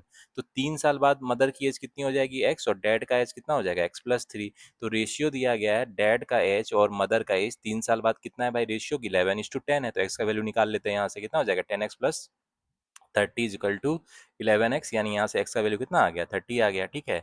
यानी अब हमको पता चल गया कि अमन का एज कितना है भाई 7 है, उसकी मदर का एज कितना है भाई 27 है, उसके फादर का एज कितना है 30 है। तो क्वेश्चन में क्या पूछ रहा है, कह रहा है find how many years before his parents got married. तो ये दिया गया है ना कि अमन का बॉर्न 3 साल बाद होता है उसके पेरेंट के, मतलब जो 7 ईयर अमन की एज है, तो इसके 3 साल मतलब बाद मतलब हो गया, मतलब उसके पेरेंट्स मैरिड हुए होंगे, मतलब अमन के कितने टाइम के बाद आप उसके पेरेंट्स मैरिड हुए होंगे, 10 साल हो गया, ठीक है। तो क्या हो जाएगा मेरा, A will be the answer. तो देख रहे हो इतना सिंपल क्वेश्चन है, और ये आपको आईपीएस पीओ मेंस में पूछा गया था। तो आईपीएस पीओ मेंस में ऐसा नहीं है कि सारे क्वेश्चन हाई लेवल के ही रहते हैं, देखो कुछ इस तरह के इजी क्वेश्चन भी रहते हैं, ठीक है। तो आपको काम है उस क्वेश्चन को सेलेक्ट करके उसको सॉल्व करना और उसमें मार्क्स पूरा उठाना, ठीक है। तो अब आते हैं नेक्स्ट क्वेश्चन, ये प्रॉफिट एंड लॉस पे आपका डाटा सफिशिएंसी का क्वेश्चन है। इसमें कह रहा है shopkeeper marked up a pen at a certain percent above its cost price. एक शॉपकीपर है किसी भी पेन को उसके कॉस्ट प्राइस के अबव मार्क्ड अप करता है। If marked up price is of the pen is ₹y, मतलब मार्क प्राइस जो पेन का दिया गया y है, तो then find the value of y, मतलब पेन का मार्क प्राइस y हमको निकालना है, क्या होगा, ठीक है, ये निकालना है। स्टेटमेंट 1 क्या दिया गया, अब देखना है किस स्टेटमेंट से ये निकलेगा। तो स्टेटमेंट 1 में कह रहा है Y is marked 80% above cost price, मतलब अगर कॉस्ट प्राइस आपका 100x है तो वाई कितना है, मतलब जो मार्क प्राइस है वो कितना है भाई 80% ज्यादा है, मतलब कितना हो गया 180x है। तो हमको तो मार्क प्राइस इससे पता नहीं चलेगा ना, क्योंकि x का वैल्यू पता नहीं है, मतलब स्टेटमेंट 1 से हम लोग आंसर कुछ नहीं कर सकते हैं। अब हम लोग नेक्स्ट स्टेटमेंट को चेक कर लेते हैं, स्टेटमेंट 2 में क्या बोल रहा है। तो इसमें कह रहा है cost price of the pen is ₹x, pen का जो कॉस्ट प्राइस है कितना है भाई x है, ठीक है। कह रहा है if shopkeeper allows a discount of 4%, मतलब शॉपकीपर जो है अगर 4% का डिस्काउंट देगा, तो देखो शॉपकीपर कितना डिस्काउंट देगा 4% का, इसको लिख लेते हैं, ठीक है। ऑन द मार्क प्राइस पे है, then he makes a profit of 8%। तो मतलब उसके बाद उसको प्रॉफिट कितना होता है भाई 8% होता है। तो देखो कॉस्ट प्राइस पता है तो हमको क्या पता चल जाएगा, सेलिंग प्राइस पता चल जाएगा, ठीक है। और सेलिंग प्राइस एक्स के टर्म में पता चल जाएगा ना, और डिस्काउंट और सेलिंग प्राइस पता है तो हमको क्या पता चल जाएगा, मार्क प्राइस पता चल जाएगा कि क्या होगा एक्स के टर्म में। अब कह रहा है when shopkeeper sells the pen at the mark price, अब मार्क प्राइस जो एक्स के टर्म में है, एक्स के टर्म में ही आ जाएगा ना। तो ये अगर शॉपकीपर मार्क प्राइस में ही पेन को बेचता है तो उसको प्रॉफिट का जो है एब्सोल्यूट वैल्यू ₹28 पता है, यानी हमको एक्स का वैल्यू यहाँ से पता चल जाएगा, मतलब हमको क्या पता चल जाएगा, मार्क प्राइस पता चल जाएगा ना, क्योंकि ये एक्स के टर्म में ही है। तो मतलब हम लोग जो है मार्क प्राइस निकाल सकते हैं इससे, तो हम लोग जो है क्या हो गया, स्टेटमेंट 2 से क्वेश्चन का आंसर कर सकते हैं, मार्क प्राइस हम लोग निकाल सकते हैं, ठीक है। अब स्टेटमेंट 3 को चेक कर लेते हैं, ठीक है। स्टेटमेंट 3 में क्या बोल रहा है भाई, इसमें कह रहा है cost price of pen is ₹p, जो पेन का जो कॉस्ट प्राइस है कह रहा है अगर ₹p है, ठीक है। कह रहा है if shopkeeper allows a discount of, discount मुझे दिया गया है 22/9% है, ठीक है, 22/9% on mark price, then he makes a profit of ₹70, इस पे प्रॉफिट कितना होता है भाई, इसको ₹70 होता है। तो गाइज देखो इससे भी हम लोग, देखो हम लोग ऐसा है कि यहाँ से जो हम लोग हैं अभी भी नहीं निकाल पाएंगे, क्योंकि इसमें एब्सोल्यूट वैल्यू मुझे नहीं पता चलेगा। लेकिन अगर आप 1 से अगर इसको ऐड कर दो, मुझे अगर मार्क प्राइस पता चल जाए कितना अबव है कॉस्ट प्राइस के, तो उसके बाद हम लोग क्या होगा, डिस्काउंट दिया है तो सेलिंग प्राइस निकाल लेंगे, फिर मुझे प्रॉफिट पता है तो हम लोग क्या करेंगे, मतलब निकल जाएगा मेरा पी का वैल्यू, उससे फिर मेरा मार्क प्राइस निकल जाएगा। मतलब स्टेटमेंट 1 और स्टेटमेंट 3 को कंबाइन करके भी हम लोग मार्क प्राइस बता सकते हैं पेन का कितना होगा, ठीक है। तो स्टेटमेंट 1 और 3 से आंसर कर लेंगे या स्टेटमेंट 2 से आंसर कर लेंगे, यही होगा ना। इसमें क्या हो जाएगा, आइदर स्टेटमेंट 2 alone और statement 1 and 3 together sufficient to answer the question. तो स्टेटमेंट डाटा सफिशिएंसी वाले क्वेश्चन में आप जो आंसर है उसको भी अच्छे से देखना, उसमें भी आप मतलब चूज जो है सही करना है आपको, ठीक है। कभी कभी आपको ऑप्शन से भी थोड़ा हिंट मिल जाएगा कि कौन सा स्टेटमेंट से हम लोग आंसर कर सकते हैं, ठीक है। तो इसमें क्या हो जाएगा मेरा, D will be the answer.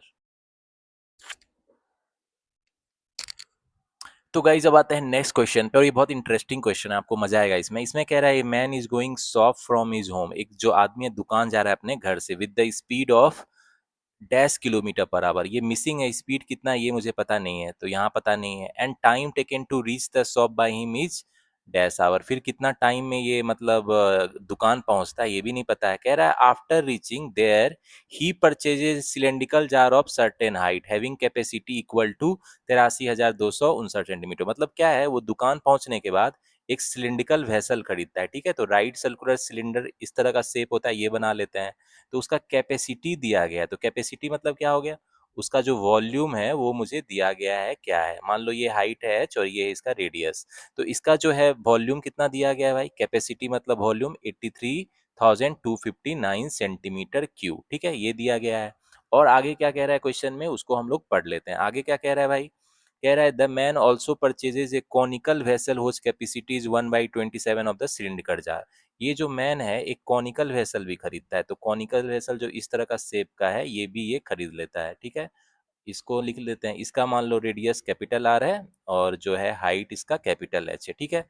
तो ये जो ये सिलेंडर का है और ये जो कोन का वॉल्यूम है ये कितना है भाई, 83,259 डिवाइडेड बाई 27 सेंटीमीटर क्यूब है, ठीक है। इतना सेंटीमीटर क्यूब दिया गया है मुझे।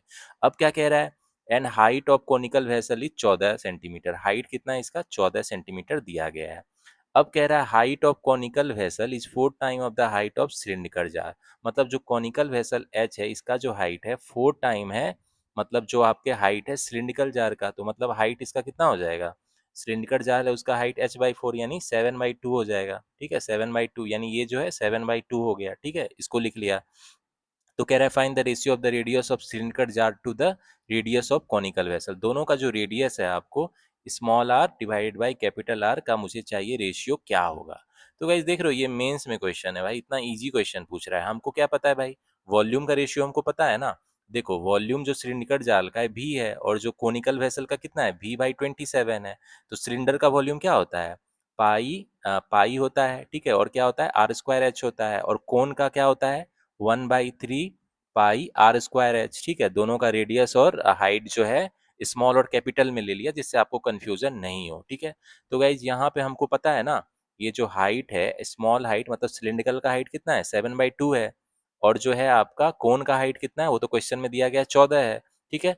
और रेडियस का रेशियो निकालना है मुझे, तो यहाँ से जो आप कैलकुलेट करोगे तो आपका जो रेडियस का रेशियो है, radius of the cylinder by radius of the cone जो है, ये कितना आ जाएगा, ये आ जाएगा आपको 36/1 आ जाएगा स्क्वायर। तो यानी जो है R/R कितना आ जाएगा, ये आ जाएगा आपको 6:1। तो रेडियस का जो रेशियो है सिलिंड्रिकल वेसल और कोन का कितना हो जाएगा 6:1 हो जाएगा। कैलकुलेट करना है इतना ही आएगा, तो इसमें क्या हो जाएगा मेरा option D will be the answer. तो गाइस देख रहे हो इतना आपको मुश्किल लगा, मेंसुरेशन का जो है जनरली टॉपिक बच्चे स्किप करते हैं, लेकिन मैं कहूँगा मेंसुरेशन मेरे चैनल पे प्लेलिस्ट है, इसको अच्छे से कर लेना। मैंने सारी 2D 3D फिगर का आपको मतलब फॉर्मूला बताया हुआ है उसका क्या होता है, ठीक है। जितने भी 2D 3D फिगर है, सिलिंड्रिकल हो, सिलेंडर हो, कोन हो, स्पेयर हो, हेमी स्पेयर हो, जितने भी आपको सिलिंड्रिकल ट्रायंगल और जिसमें ट्रायंगल में भी isosceles triangle, right angle triangle, equilateral triangle का सारा का मैंने फॉर्मूला बताया हुआ है, ठीक है। तो वो देख लेना अच्छे से, तो आपको ये क्वेश्चन इजीली बन जाएगा, ठीक है।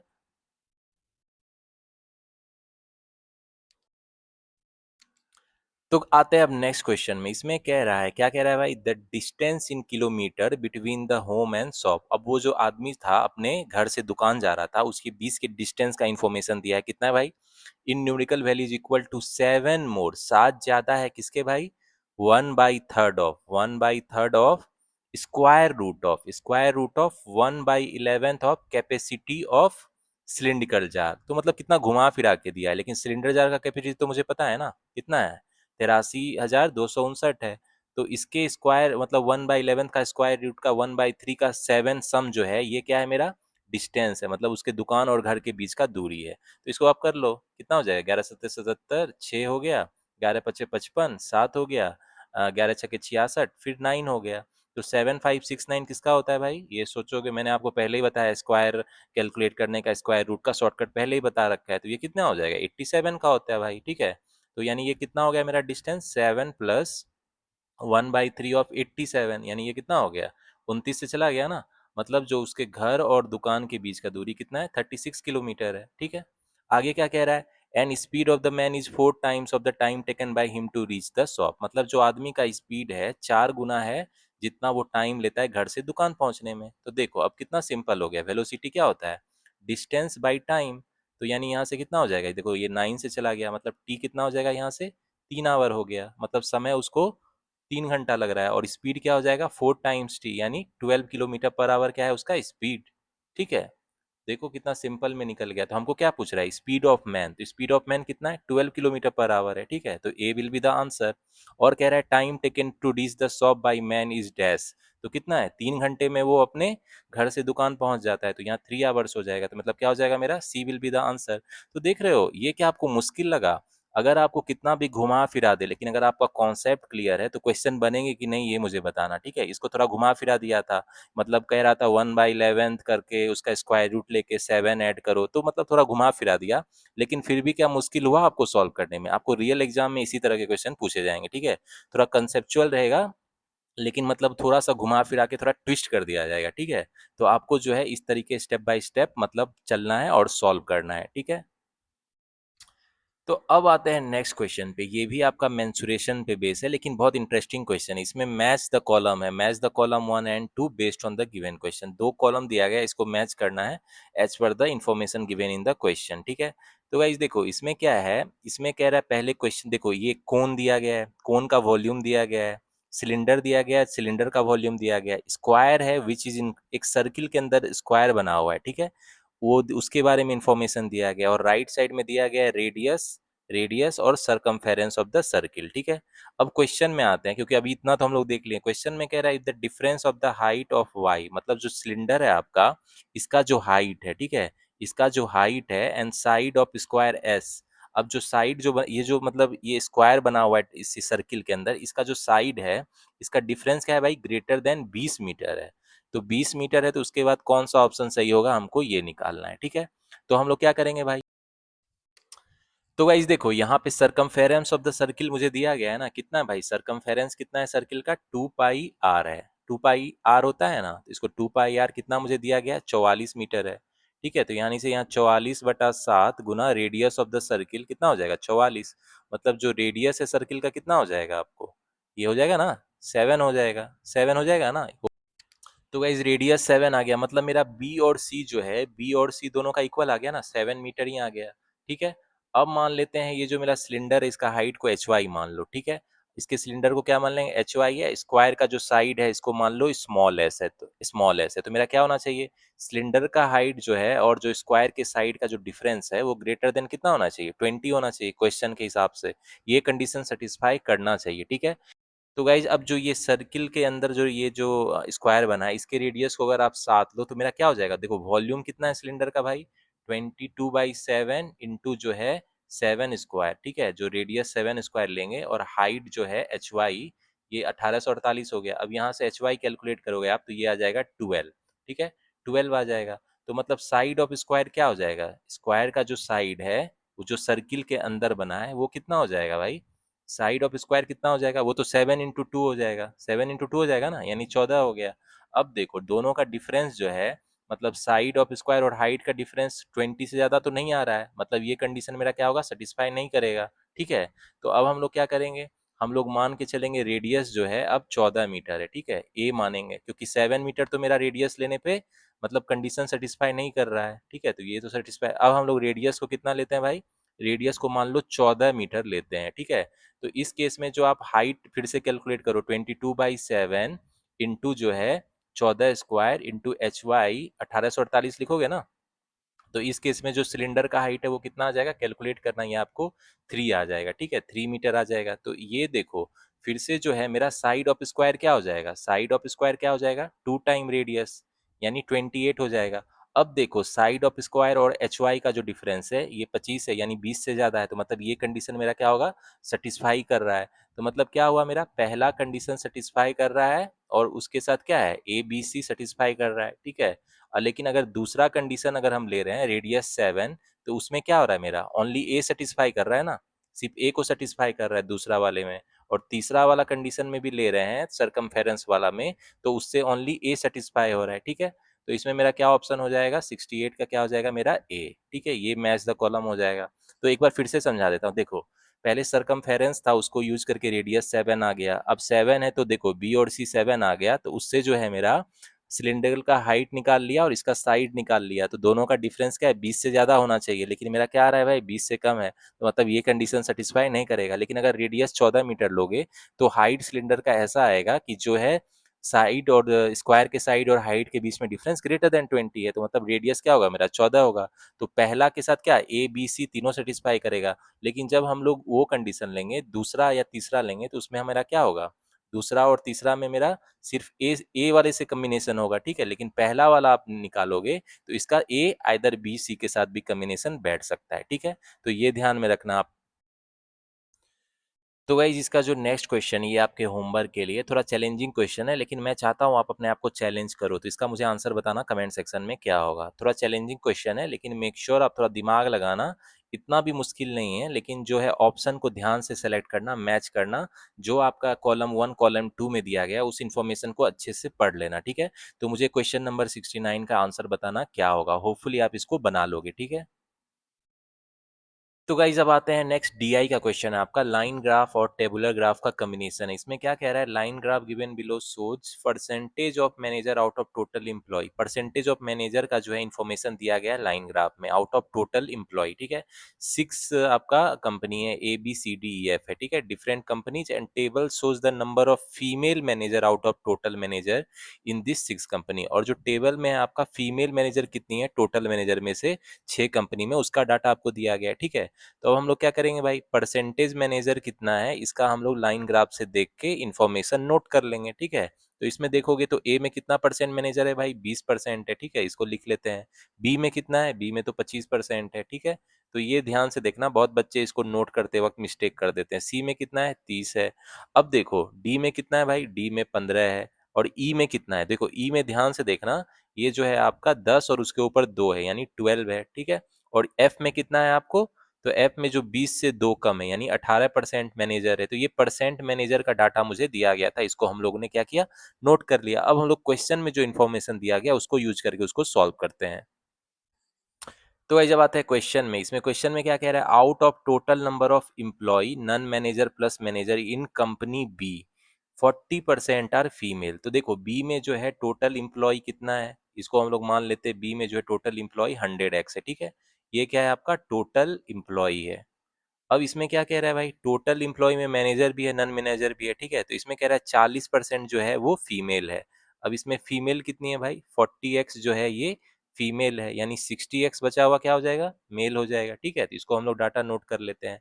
अब क्या कह रहा है कि if out of non manager employ, non manager employ कितना है भाई, देखो ये जो है आपका 40x 6x तो इन जनरल फीमेल और मेल का डिस्ट्रीब्यूशन है। ठीक है, अब है आपका कि नन मैनेजर एम्प्लॉय कंपनी कितना है, उसमें 40% क्या है, फीमेल है। ठीक है, तो गाइस देखो हमको क्वेश्चन में पता है ना, यहाँ पे आपको डाटा ऑलरेडी अवेलेबल है कि बी कंपनी में 25% मैनेजर है। ठीक है, यानी बी में जो है आपका कितना है, 25x जो है वो मैनेजर है, और 75x क्या है मेरा नन मैनेजर है, क्योंकि क्वेश्चन में दिया गया परसेंटेज मैनेजर कितना है। ठीक है, तो बचा हुआ नन मैनेजर हो जाएगा। अब क्या कह रहा है कि 40% आर फीमेल एम्प्लॉय, मतलब जो है नन मैनेजर में जो है इम्प्लॉय में, नन मैनेजर इम्प्लॉय कितना है मेरा 75x, उसमें जो 40% है फीमेल है।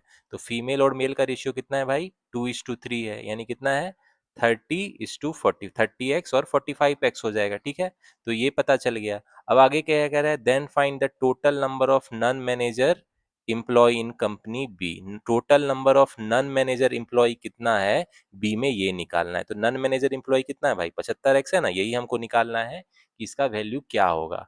तो गाइज देखो हमको क्या पता था भाई कि total number of female manager जो है कंपनी बी में कितना है, 56 है ना। तो देखो टोटल फीमेल कितना है, 40x आपका टोटल फीमेल है। उसमें से जो है आपको ये पता है कि नन मैनेजर जो है वो कितनी फीमेल है भाई, 30x है। तो ये जो दोनों का डिफरेंस होगा यही हो जाएगा ना आपको, ये क्या हो जाएगा कि जितनी मैनेजर फीमेल है, तो ये तो मुझे 56 दिया गया है। ठीक है, तो इस तरह हमारा क्या हो गया, 10x जो है 56 दिया गया है, और हमको क्या निकालना है भाई, 75x का वैल्यू निकालना है, टोटल नन मैनेजर कितना है। तो यहाँ से हम लोग 75x निकाल लेंगे, कितना हो जाएगा 56/10 गुना 75 हो जाएगा। देखो ये 15 से चला गया, ये 2 से चला गया, ये 28 से चला गया, तो कितना हो गया ये 15 गुना 30 माइनस 2 कर दो, यानी 450 में से 30 यानी कितना हो गया 420 हो गया। तो मेरा क्या हो जाएगा, number of non manager employ company B में 420 हो जाएगा। तो B will be the answer. तो अब आते हैं इसके नेक्स्ट क्वेश्चन में। इसमें कह रहा है if the total number of male manager in company C is 100, मतलब जो कंपनी सी में जो है, तो देखो कंपनी सी के बारे में क्या दिया गया है, पहले हम लोग मान लेते हैं कंपनी सी में जो है टोटल एम्प्लॉय कितना है भाई, इसको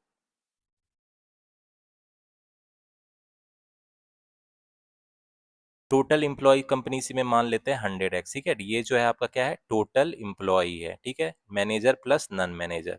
अब हमको क्वेश्चन में दिया गया है कि भाई कंपनी सी में जो है 30% क्या है, मैनेजर है। तो हम लोग क्या करेंगे, 30x मेरा क्या है, इसमें मैनेजर है, मतलब बचा हुआ जो 70x है वो क्या हो जाएगा, नॉन मैनेजर हो जाएगा, ठीक है। तो इतना इन्फॉर्मेशन तो हम लोग पता कर लिए।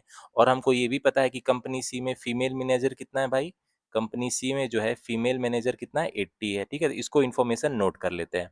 अब क्या कह रहा है, if the total number of male manager in company C is 100, तो मेल मैनेजर कितना होगा भाई, देखो 30x क्या है, टोटल मैनेजर है, उसमें फीमेल मैनेजर कितनी है भाई, 80 है, तो बचा हुआ क्या हो जाएगा, मेल हो जाएगा, 30x माइनस 80 हो जाएगा ना, इतना मेल मैनेजर हो जाएगा। तो हमको क्वेश्चन में क्या दिया गया भाई, कि ये मेल मैनेजर कितने के बराबर है, 100 के बराबर है, यानी यहाँ से कितना हो जाएगा, एक्स का वैल्यू कितना आ जाएगा, 6 आ जाएगा।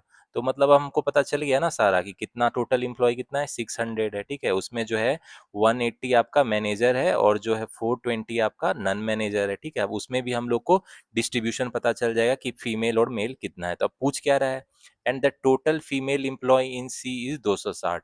अब जो सी में जो है टोटल फीमेल एम्प्लॉय कितना है भाई, सी में टोटल एम्प्लॉय पता चल गया 600 है।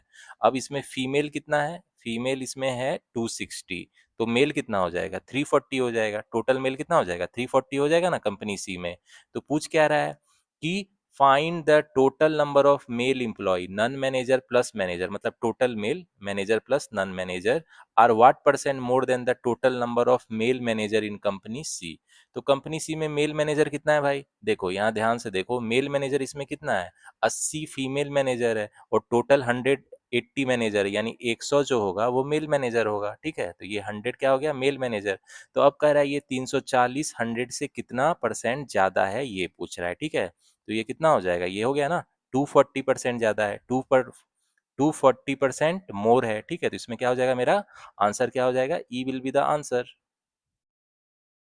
तब आते इसके नेक्स्ट क्वेश्चन में। इसमें कह रहा है if the difference between total number of manager in company A and total number of employ non manager in same company is 288।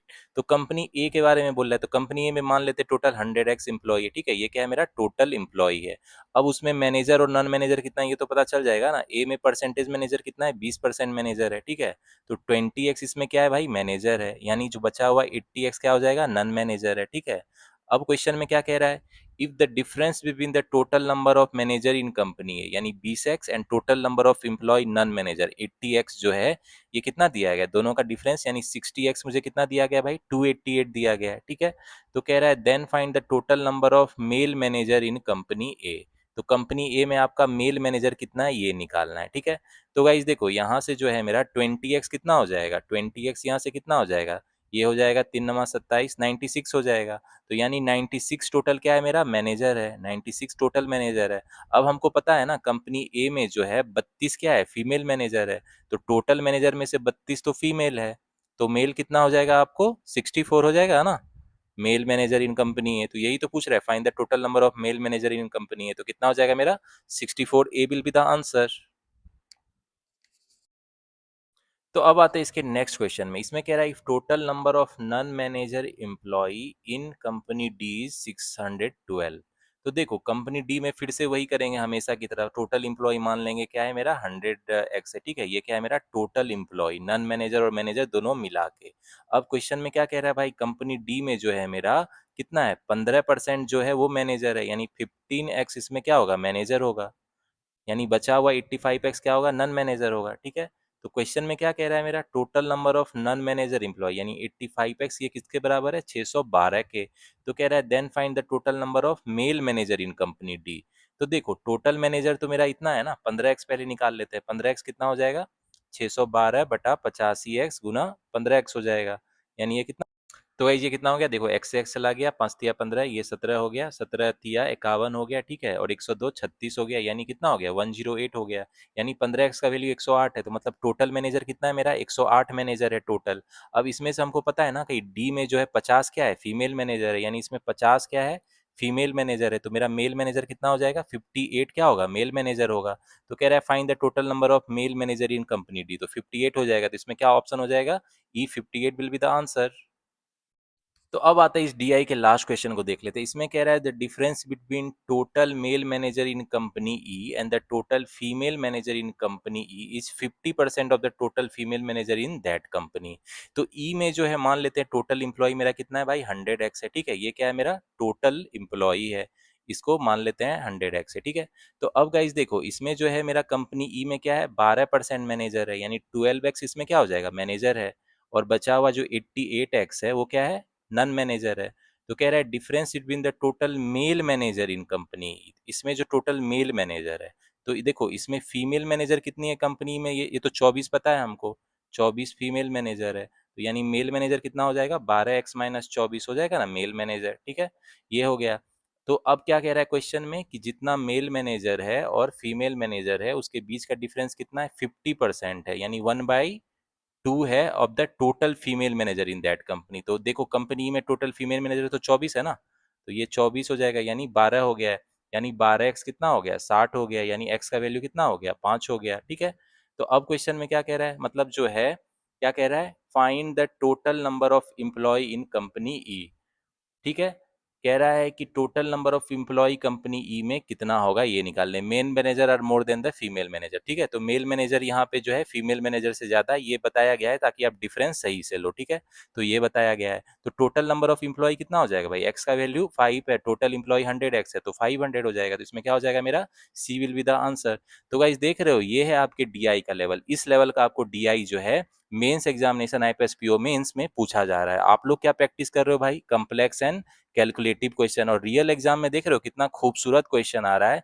क्या आपको बहुत ज्यादा दिमाग लगाना पड़ा इस क्वेश्चन को सॉल्व करने में, परसेंटेज का कॉन्सेप्ट पे जो है आपका कितना सिंपल क्वेश्चन पूछा गया है, और ये हाल फिलहाल के कुछ साल पहले ही पूछा गया है, ठीक है। तो 2026 के मेंस में भी आईपीएस पीओ की इस तरह का क्वेश्चन आपको पूछ सकता है। तो इस तरह के डीआई के 5x5 क्वेश्चन को जो है आप इजीली सॉल्व कर सकते हो, ठीक है। तो होपफुली जो है ये रियल लेवल आप लोग एक ज्यादा एग्जाम प्रैक्टिस करोगे, क्योंकि यही लेवल का क्वेश्चन आपको आने वाला है इन द करंट एग्जामिनेशन, चाहे वो एसबीआई पीओ मेंस हो या आईपीएस पीओ मेंस का एग्जामिनेशन है, ठीक है। तो अब आते हैं नेक्स्ट क्वेश्चन में, ये आपका डबल पाई चार्ट पे बेस है, ठीक है, और ये वेरिएबल वाला क्वेश्चन है। तो इसमें कह रहा है pie chart one shows distribution of total cookie butter plus chocolate. दो तरह का कुकी है, बटर है और चॉकलेट है, कितना टोटल प्रोड्यूस होता है, इसको हमको बार ग्राफ में दिया है एज ए परसेंटेज, और एन के टर्म में दिया है, तो एन का वैल्यू हमको पता करना है। कह रहा है produce by 4 different company, 4 different company है ए बी सी डी, कितना प्रोड्यूस करती है वो पाई चार्ट में आपको दिया गया है। और पाई चार्ट 2 क्या बता रहा है भाई, shows distribution of total chocolate cookie produced by these 4 company. तो टोटल चॉकलेट कुकी कितना बनाती है ये चारों कंपनी, उसका हमको परसेंटेज डिस्ट्रीब्यूशन दिया है, इसमें भी एम वेरिएबल है जिसका हमको वैल्यू पता करना है, ठीक है। तो नोट में क्या दिया गया है, total number of butter cookie produced by A and B 110 and 30 respectively, A और बी कितना बटर कुकी प्रोड्यूस करता है ये दिया गया है। तो गाइस देखो सिंपल कॉमन सेंस की बात है, एन का वैल्यू कैसे निकलेगा, ये टोटल जो परसेंटेज है कितना हो जाएगा आपको, 100% हो जाएगा ना। तो यहाँ क्या होगा, हम लोग लिखेंगे n+5 प्लस एन प्लस मेरा क्या हो जाएगा n+20 प्लस जो है आपका 2n, ये कितना हो जाएगा, ये टोटल ऐड होके कितना आना चाहिए भाई, 100% आना चाहिए ना। तो देखो 2n 3n 5n प्लस 25, 100 उधर चला गया यानी 75, n का वैल्यू कितना हो गया, 15 हो गया, ठीक है। तो n का वैल्यू 15 हो गया, तो ये मेरा कितना है 20% है, ये कितना है 15 है, ये कितना है 35 है, और ये कितना है 30% है, ठीक है। गाइज इसी तरह हम लोग क्या करेंगे, इधर m का वैल्यू निकाल लेते हैं, m+20 प्लस 40 प्लस m+10 मेरा कितना होना चाहिए, 100% होना चाहिए ना टोटल। तो यहाँ से कितना हो जाएगा, 2m जो है आपको 30 आ जाएगा, m 2m 30 आ जाएगा ना, m कितना आ जाएगा 15 आ जाएगा। तो यहाँ से m कितना हो जाएगा, ये 15 हो जाएगा, ये 20 दिया है, 40 दिया है, और ये कितना है 25% हो जाएगा। तो देख रहे हो इस तरह चलेंगे। अब हम क्या है, अब हमको क्या डाटा कलेक्ट करना है भाई, चार कंपनी है, ए है बी है सी है, डी है, ठीक है। अब इसमें टोटल कितना कुकी प्रोड्यूस होता है, चॉकलेट और बटर, ठीक है, वो लिख लेंगे, बटर प्लस चॉकलेट लिख लेते हैं, बी प्लस सी। और मेरा टोटल उसमें से चॉकलेट कुकी कितना है और बटर कुकी कितना है, ये लिख लेते हैं। तो ए में देखोगे तो देखो, मान लेते हैं ए में जो है, जो टोटल है आपका कुकी जो है, टोटल कुकी को क्या मान लेते हैं, 100x मान लेते हैं, ठीक है। टोटल क्योंकि 100x है तो उसमें ए कितना है भाई, कंपनी ए कितना कर रहा है, 20x प्रोड्यूस कर रहा है। और बी कितना कर रहा है, 15x कर रहा है। सी कितना कर रहा है, 35x कर रहा है, ठीक है। और डी कितना कर रहा है, 30x कर रहा है, ठीक है। और जो है मेरा और क्या है, हमको जो है चॉकलेट कुकी का दिया गया है परसेंटेज, तो इसमें मान लेते हैं टोटल चॉकलेट कुकी 100y है, ठीक है। तो इसमें जो है मेरा सी का जो है, ये कंपनी ये कितना प्रोड्यूस करेगा भाई, 15y करेगा, ठीक है। और बी कितना करेगा, 20y करेगा। सी कितना करेगा, 40y करेगा। और डी कितना करेगा, 25y, ठीक है। तो गाइज और मुझे क्या दिया है, total number of butter cookie A और बी का दिया गया है, ठीक है। ए और बी का जो बटर कुकी है, ये मुझे दिया गया है, कितना है भाई बटर कुकी, ए का 110 है और बी का कितना है, 30 है।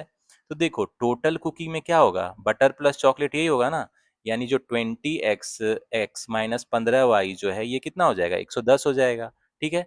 और जो है आपका दूसरा इक्वेशन क्या है, ये हो जाएगा, इसको लिख सकते हो 4x minus 3y is equal to 22, ठीक है। इस 22 लिख सकते हो, तो इसको एक इक्वेशन मान लेते हैं, एक इक्वेशन ये हो गया। अब दूसरा में क्या दिया गया है मेरा, कि फिर से जो है आपका बटर कुकी और टोटल चॉकलेट में से ये जो सी को घटा देंगे चॉकलेट वाले को, तो बटर आ जाएगा, ठीक है। तो यानी 15x माइनस 20y मेरा कितना दिया गया है, 30 दिया गया है ना, तो इससे एक इक्वेशन आ जाएगा। तो ये कितना लिख सकते हैं इसको, 3x minus 4y is equal to 6 लिख सकते हैं, ठीक है। तो अब गाइज मेरे पास दो इक्वेशन है, तो एक्स वाई का वैल्यू निकल जाएगा ना। तो एक्स वाई का वैल्यू निकाल देते हैं। तो पहले इक्वेशन में क्या करेंगे हम, 3 से गुना कर देते हैं, और दूसरे इक्वेशन में 4 से गुना करके दोनों को हम लोग सिंप्लीफाई कर लेते हैं। तो पहला इक्वेशन क्या हो जाएगा, 12x minus 9y equal to 66। दूसरा इक्वेशन क्या हो जाएगा, 12x minus 16y equal to 24, ठीक है। तो अब ये दोनों को क्या करेंगे, माइनस कर लेते हैं। तो ये हो गया 16y माइनस 9y, 7y हो गया। और ये कितना हो गया, 42 4 46 यानी 42 हो गया। इसीलिए y का वैल्यू कितना आ गया, 6 आ गया, ठीक है। तो x का वैल्यू निकाल लो, किसी भी एक इक्वेशन में पुट कर दो। 4x माइनस 18 इजकल टू 22 यानी कितना हो गया, x का वैल्यू 10 आ जाएगा, ठीक है। तो अब हमको पता चल गया ना कौन सा कुकी कितना है। टोटल कुकी मेरा कितना है भाई, 100x है, यानी 1000 है टोटल कुकी, ठीक है। उसमें से मेरा ए कितना हो जाएगा, 200 हो जाएगा, ठीक है। और ये कितना हो जाएगा, 150 हो जाएगा। ये कितना हो जाएगा, 350 हो जाएगा। और ये कितना हो जाएगा, 300 हो जाएगा, ठीक है। और टोटल जो मेरा ये इसमें से जो है चॉकलेट कुकी कितना हो जाएगा, 600 हो जाएगा, 600 हो जाएगा ना। तो इसमें मेरा ये कितना है, अब वाई का वैल्यू कितना है मेरा, 6 है, तो यानी ये कितना हो जाएगा, 90 हो जाएगा। ये कितना हो जाएगा, 120 हो जाएगा। ये कितना हो जाएगा, 240 हो जाएगा। और ये कितना हो जाएगा, 150 हो जाएगा, ठीक है। और बचा हुआ हम लोग निकाल लेंगे, बचा हुआ 110 ये हो गया बटर कुकी, और इसमें जो बता हुआ 150 जो है ये बटर कुकी हो गया। तो अब मुझे चारों company A B C D में टोटल कुकी पता चल गया, और उसमें चॉकलेट कुकी कितना है, बटर कुकी कितना है, पता चल गया इजीली। इस डाटा को हम लोग एक जगह कलेक्ट कर लेते हैं और क्वेश्चन को फटाफट सॉल्व करते हैं। तो गाइज हमारा डाटा कलेक्ट हो गया है, चारों कंपनी में टोटल कुकी कितना है, उसमें चॉकलेट कितना है और बटर कुकी कितना है। क्वेश्चन पे आते हैं, इसमें कह रहा है find the total butter cookie produce by company C. तो कंपनी सी कितना बटर कुकी प्रोड्यूस कर रही है, 110 कर रही है, ठीक है। कह रहा है is how much less than the total butter cookie produce by company D. तो डी कितना बटर कुकी कर रही है, 150 कर रही है। तो कह रहा है दोनों के बीच का डिफरेंस कितना होगा, 40 हो जाएगा। तो क्या हो जाएगा मेरा, A will be the answer, ठीक है। नेक्स्ट क्वेश्चन कह रहा है find the ratio of total butter cookie produce by all four company. तो टोटल बटर कुकी कितना है भाई मेरा, 400 है ना, ठीक है। To the total chocolate cookie produce by all company, total chocolate cookie कितना है भाई, 600 है। तो ये कितना हो जाएगा आपको, 2:3 हो जाएगा, ठीक है। तो इसमें क्या हो जाएगा मेरा option B will be the answer, ठीक है। तो देख रहे हो क्वेश्चन कितना इजीली बन जाता है। मेन चीज होता है डाटा कलेक्ट करना फास्ट, उसके बाद आपका क्वेश्चन फटाफट बन जाता है। तो अब आते हैं नेक्स्ट क्वेश्चन में, इसमें कह रहा है if a pie chart of total butter cookie produced by all four company. तो चारों कंपनी टोटल कितना बटर कुकी प्रोड्यूस कर रही है भाई, 400 कर रही है, ठीक है। और कह रहा है then find the central angle for total butter cookie produce by company C. तो सी कितना बटर कुकी प्रोड्यूस करी है, 110। तो 110 कर रही है सी, और टोटल कितना बटर कुकी है, 400। इसको 360 डिग्री से मल्टीप्लाई कर देंगे तो पता चल जाएगा ना कंपनी सी का कितना एंगल बनेगा पाई चार्ट में। तो ये कितना हो जाएगा आपको, देखो ये 9 से चला गया, यानी कितना होगा, 99 डिग्री का एंगल बनेगा पाई चार्ट में। तो क्या हो जाएगा मेरा, C will be the answer. तो अब आते हैं नेक्स्ट क्वेश्चन में, कह रहा है find the difference between total chocolate cookie produce by company B. तो बी कितना चॉकलेट कुकी प्रोड्यूस करी है, 120। And total butter cookie produce by company D, तो डी कितना बटर कुकी प्रोड्यूस करी, 150। ठीक है, तो दोनों के बीच का डिफरेंस कितना हो जाएगा, 30 हो जाएगा। D will be the answer. ठीक है, तो अब जो लास्ट क्वेश्चन है ये आपके होमवर्क के लिए थोड़ा चैलेंजिंग क्वेश्चन है, लेकिन आपको कैलकुलेटिव है बस। ठीक है, आपके पास डाटा ऑलरेडी अवेलेबल है, तो इसका आंसर मुझे बताना कमेंट सेक्शन में क्या होगा। तो आपको ज्यादा टाइम नहीं लगना चाहिए, डाटा ऑलरेडी कैलकुलेटेड यहाँ पे है। ठीक है, तो गाइज ये था IPS PO mains previous year question का सीरीज। तो क्या आपको ये इतना डिफिकल्ट लगा, ये तो मुझे बहुत इजी लगा इनफैक्ट, लेकिन आप लोग जो है टफ एंड कम्प्लेक्स क्वेश्चन बना के अपना कॉन्फिडेंस कम कर रहे हो। लेकिन ये जो रियल एग्जाम क्वेश्चन है, रियल एग्जाम क्वेश्चन ऐसे ही आने वाले हैं आपको। ठीक है, तो बच्चे क्या है पहले ही डिमोटिवेट होके जाते हैं, तो एग्जाम में क्वेश्चन अगर इस लेवल का भी आता है जो थोड़ा इजी रहता है, लेकिन वो तो आप डिमोटिवेट हुए रहते हैं, इसीलिए वो क्वेश्चन सॉल्व नहीं कर पाते। इसीलिए मैं कहूंगा कि आप ना थोड़ा कॉमन सेंस यूज करो, और जो रियल एग्जाम रेलिवेंट क्वेश्चन मैं प्रैक्टिस करा रहा हूं आपको, एग्जाम रेलिवेंट जो क्वेश्चन है उसको प्रैक्टिस करो। ठीक है, हाई लेवल भी प्रैक्टिस करना है, लेकिन वो कंसेप्चुअल लेवल का होगा। ठीक है, जो मेंस एग्जाम में क्वेश्चन आपके आते हैं, ऑफकोर्स हाई लेवल वाले भी आते हैं, लेकिन वो जो क्वेश्चन का लेवल होता है वो कंसेप्चुअल होता है। ठीक है, वो कम्प्लेक्स और लेंथी नहीं होता है, कैलकुलेटिव ज्यादा नहीं होता है, थोड़ा कंसेप्चुअल होता है, थोड़ा आपको कॉमन सेंस यूज करना पड़ता है। अगर आपके कॉन्सेप्ट क्लियर है तो वो क्वेश्चन बन जाते हैं, आपको कितना भी घुमा फिरा के दे, ट्विस्ट करके दे क्वेश्चन, लेकिन वो बन जाएंगे। तो गाइज होपफुली आज आपने एंजॉय किया हो गया आईपीएस पीओ मेंस का सीजन, और ये जो है इस तरह की अभी बहुत सारी मेंस की सेशन लाने वाला हूँ। ठीक है, आने वाले टाइम में आपको मैं एसबीआई पीओ मेंस की जो है उसकी भी मैराथन कराऊंगा। प्रीवियस ईयर मेंस का जो क्वांट का क्वेश्चन है डीआई सेक्शन का है, तो उसके लिए भी आप रेडी रहिए। इस बार बहुत सारे मेंस का हम लोग क्वेश्चन प्रैक्टिस करेंगे, जिससे रियल एग्जाम के पहले आपको मेंस के मैथ में फुल कॉन्फिडेंस हो। ठीक है, तो गाइज मुझे कमेंट सेक्शन में बताना अगर आपकी कोई डाउट या क्वेरी हो, किसी क्वेश्चन को समझने में कोई दिक्कत होगी तो मुझसे पूछ लेना। ठीक है, तो चलो गाइज मिलते हैं नेक्स्ट वीडियो में। Till the time keep studying, keep preparing and keep enjoying. अब आपके एग्जाम के बहुत कम दिन बचे हैं, तो मेक श्योर जो है आप अपना पूरा दम लगाओ, पूरा एफर्ट लगाओ, और मेक श्योर मेंस लेवल का प्रिपरेशन करो, हाई लेवल क्वेश्चन सॉल्व करो। ठीक है, हाई लेवल क्वेश्चन से घबराओ नहीं। अगर आपको रियल एग्जाम में सिलेक्शन चाहिए, अपने हाथ में जॉब चाहिए, तो मेंस लेवल के क्वेश्चन को सॉल्व करना होगा। तो मेरे साथ सॉल्व करो, मैं आपको सही अप्रोच भी बताऊंगा और इजी वे में कैसे क्वेश्चन मेंस को बना सकते हैं। इवन अगर आप नॉन मैथ बैकग्राउंड के स्टूडेंट हो, फिर भी आप क्वेश्चन इजीली सॉल्व कर सकते हो मेंस लेवल मैथ को। ठीक है, तो मेरे साथ प्रैक्टिस करते रहो, आपकी कॉन्फिडेंस जरूर बढ़ेगी और रियल एग्जाम में आप जरूर अच्छा करोगे। ठीक है, चलो गाइज मिलते हैं नेक्स्ट वीडियो में। All the best.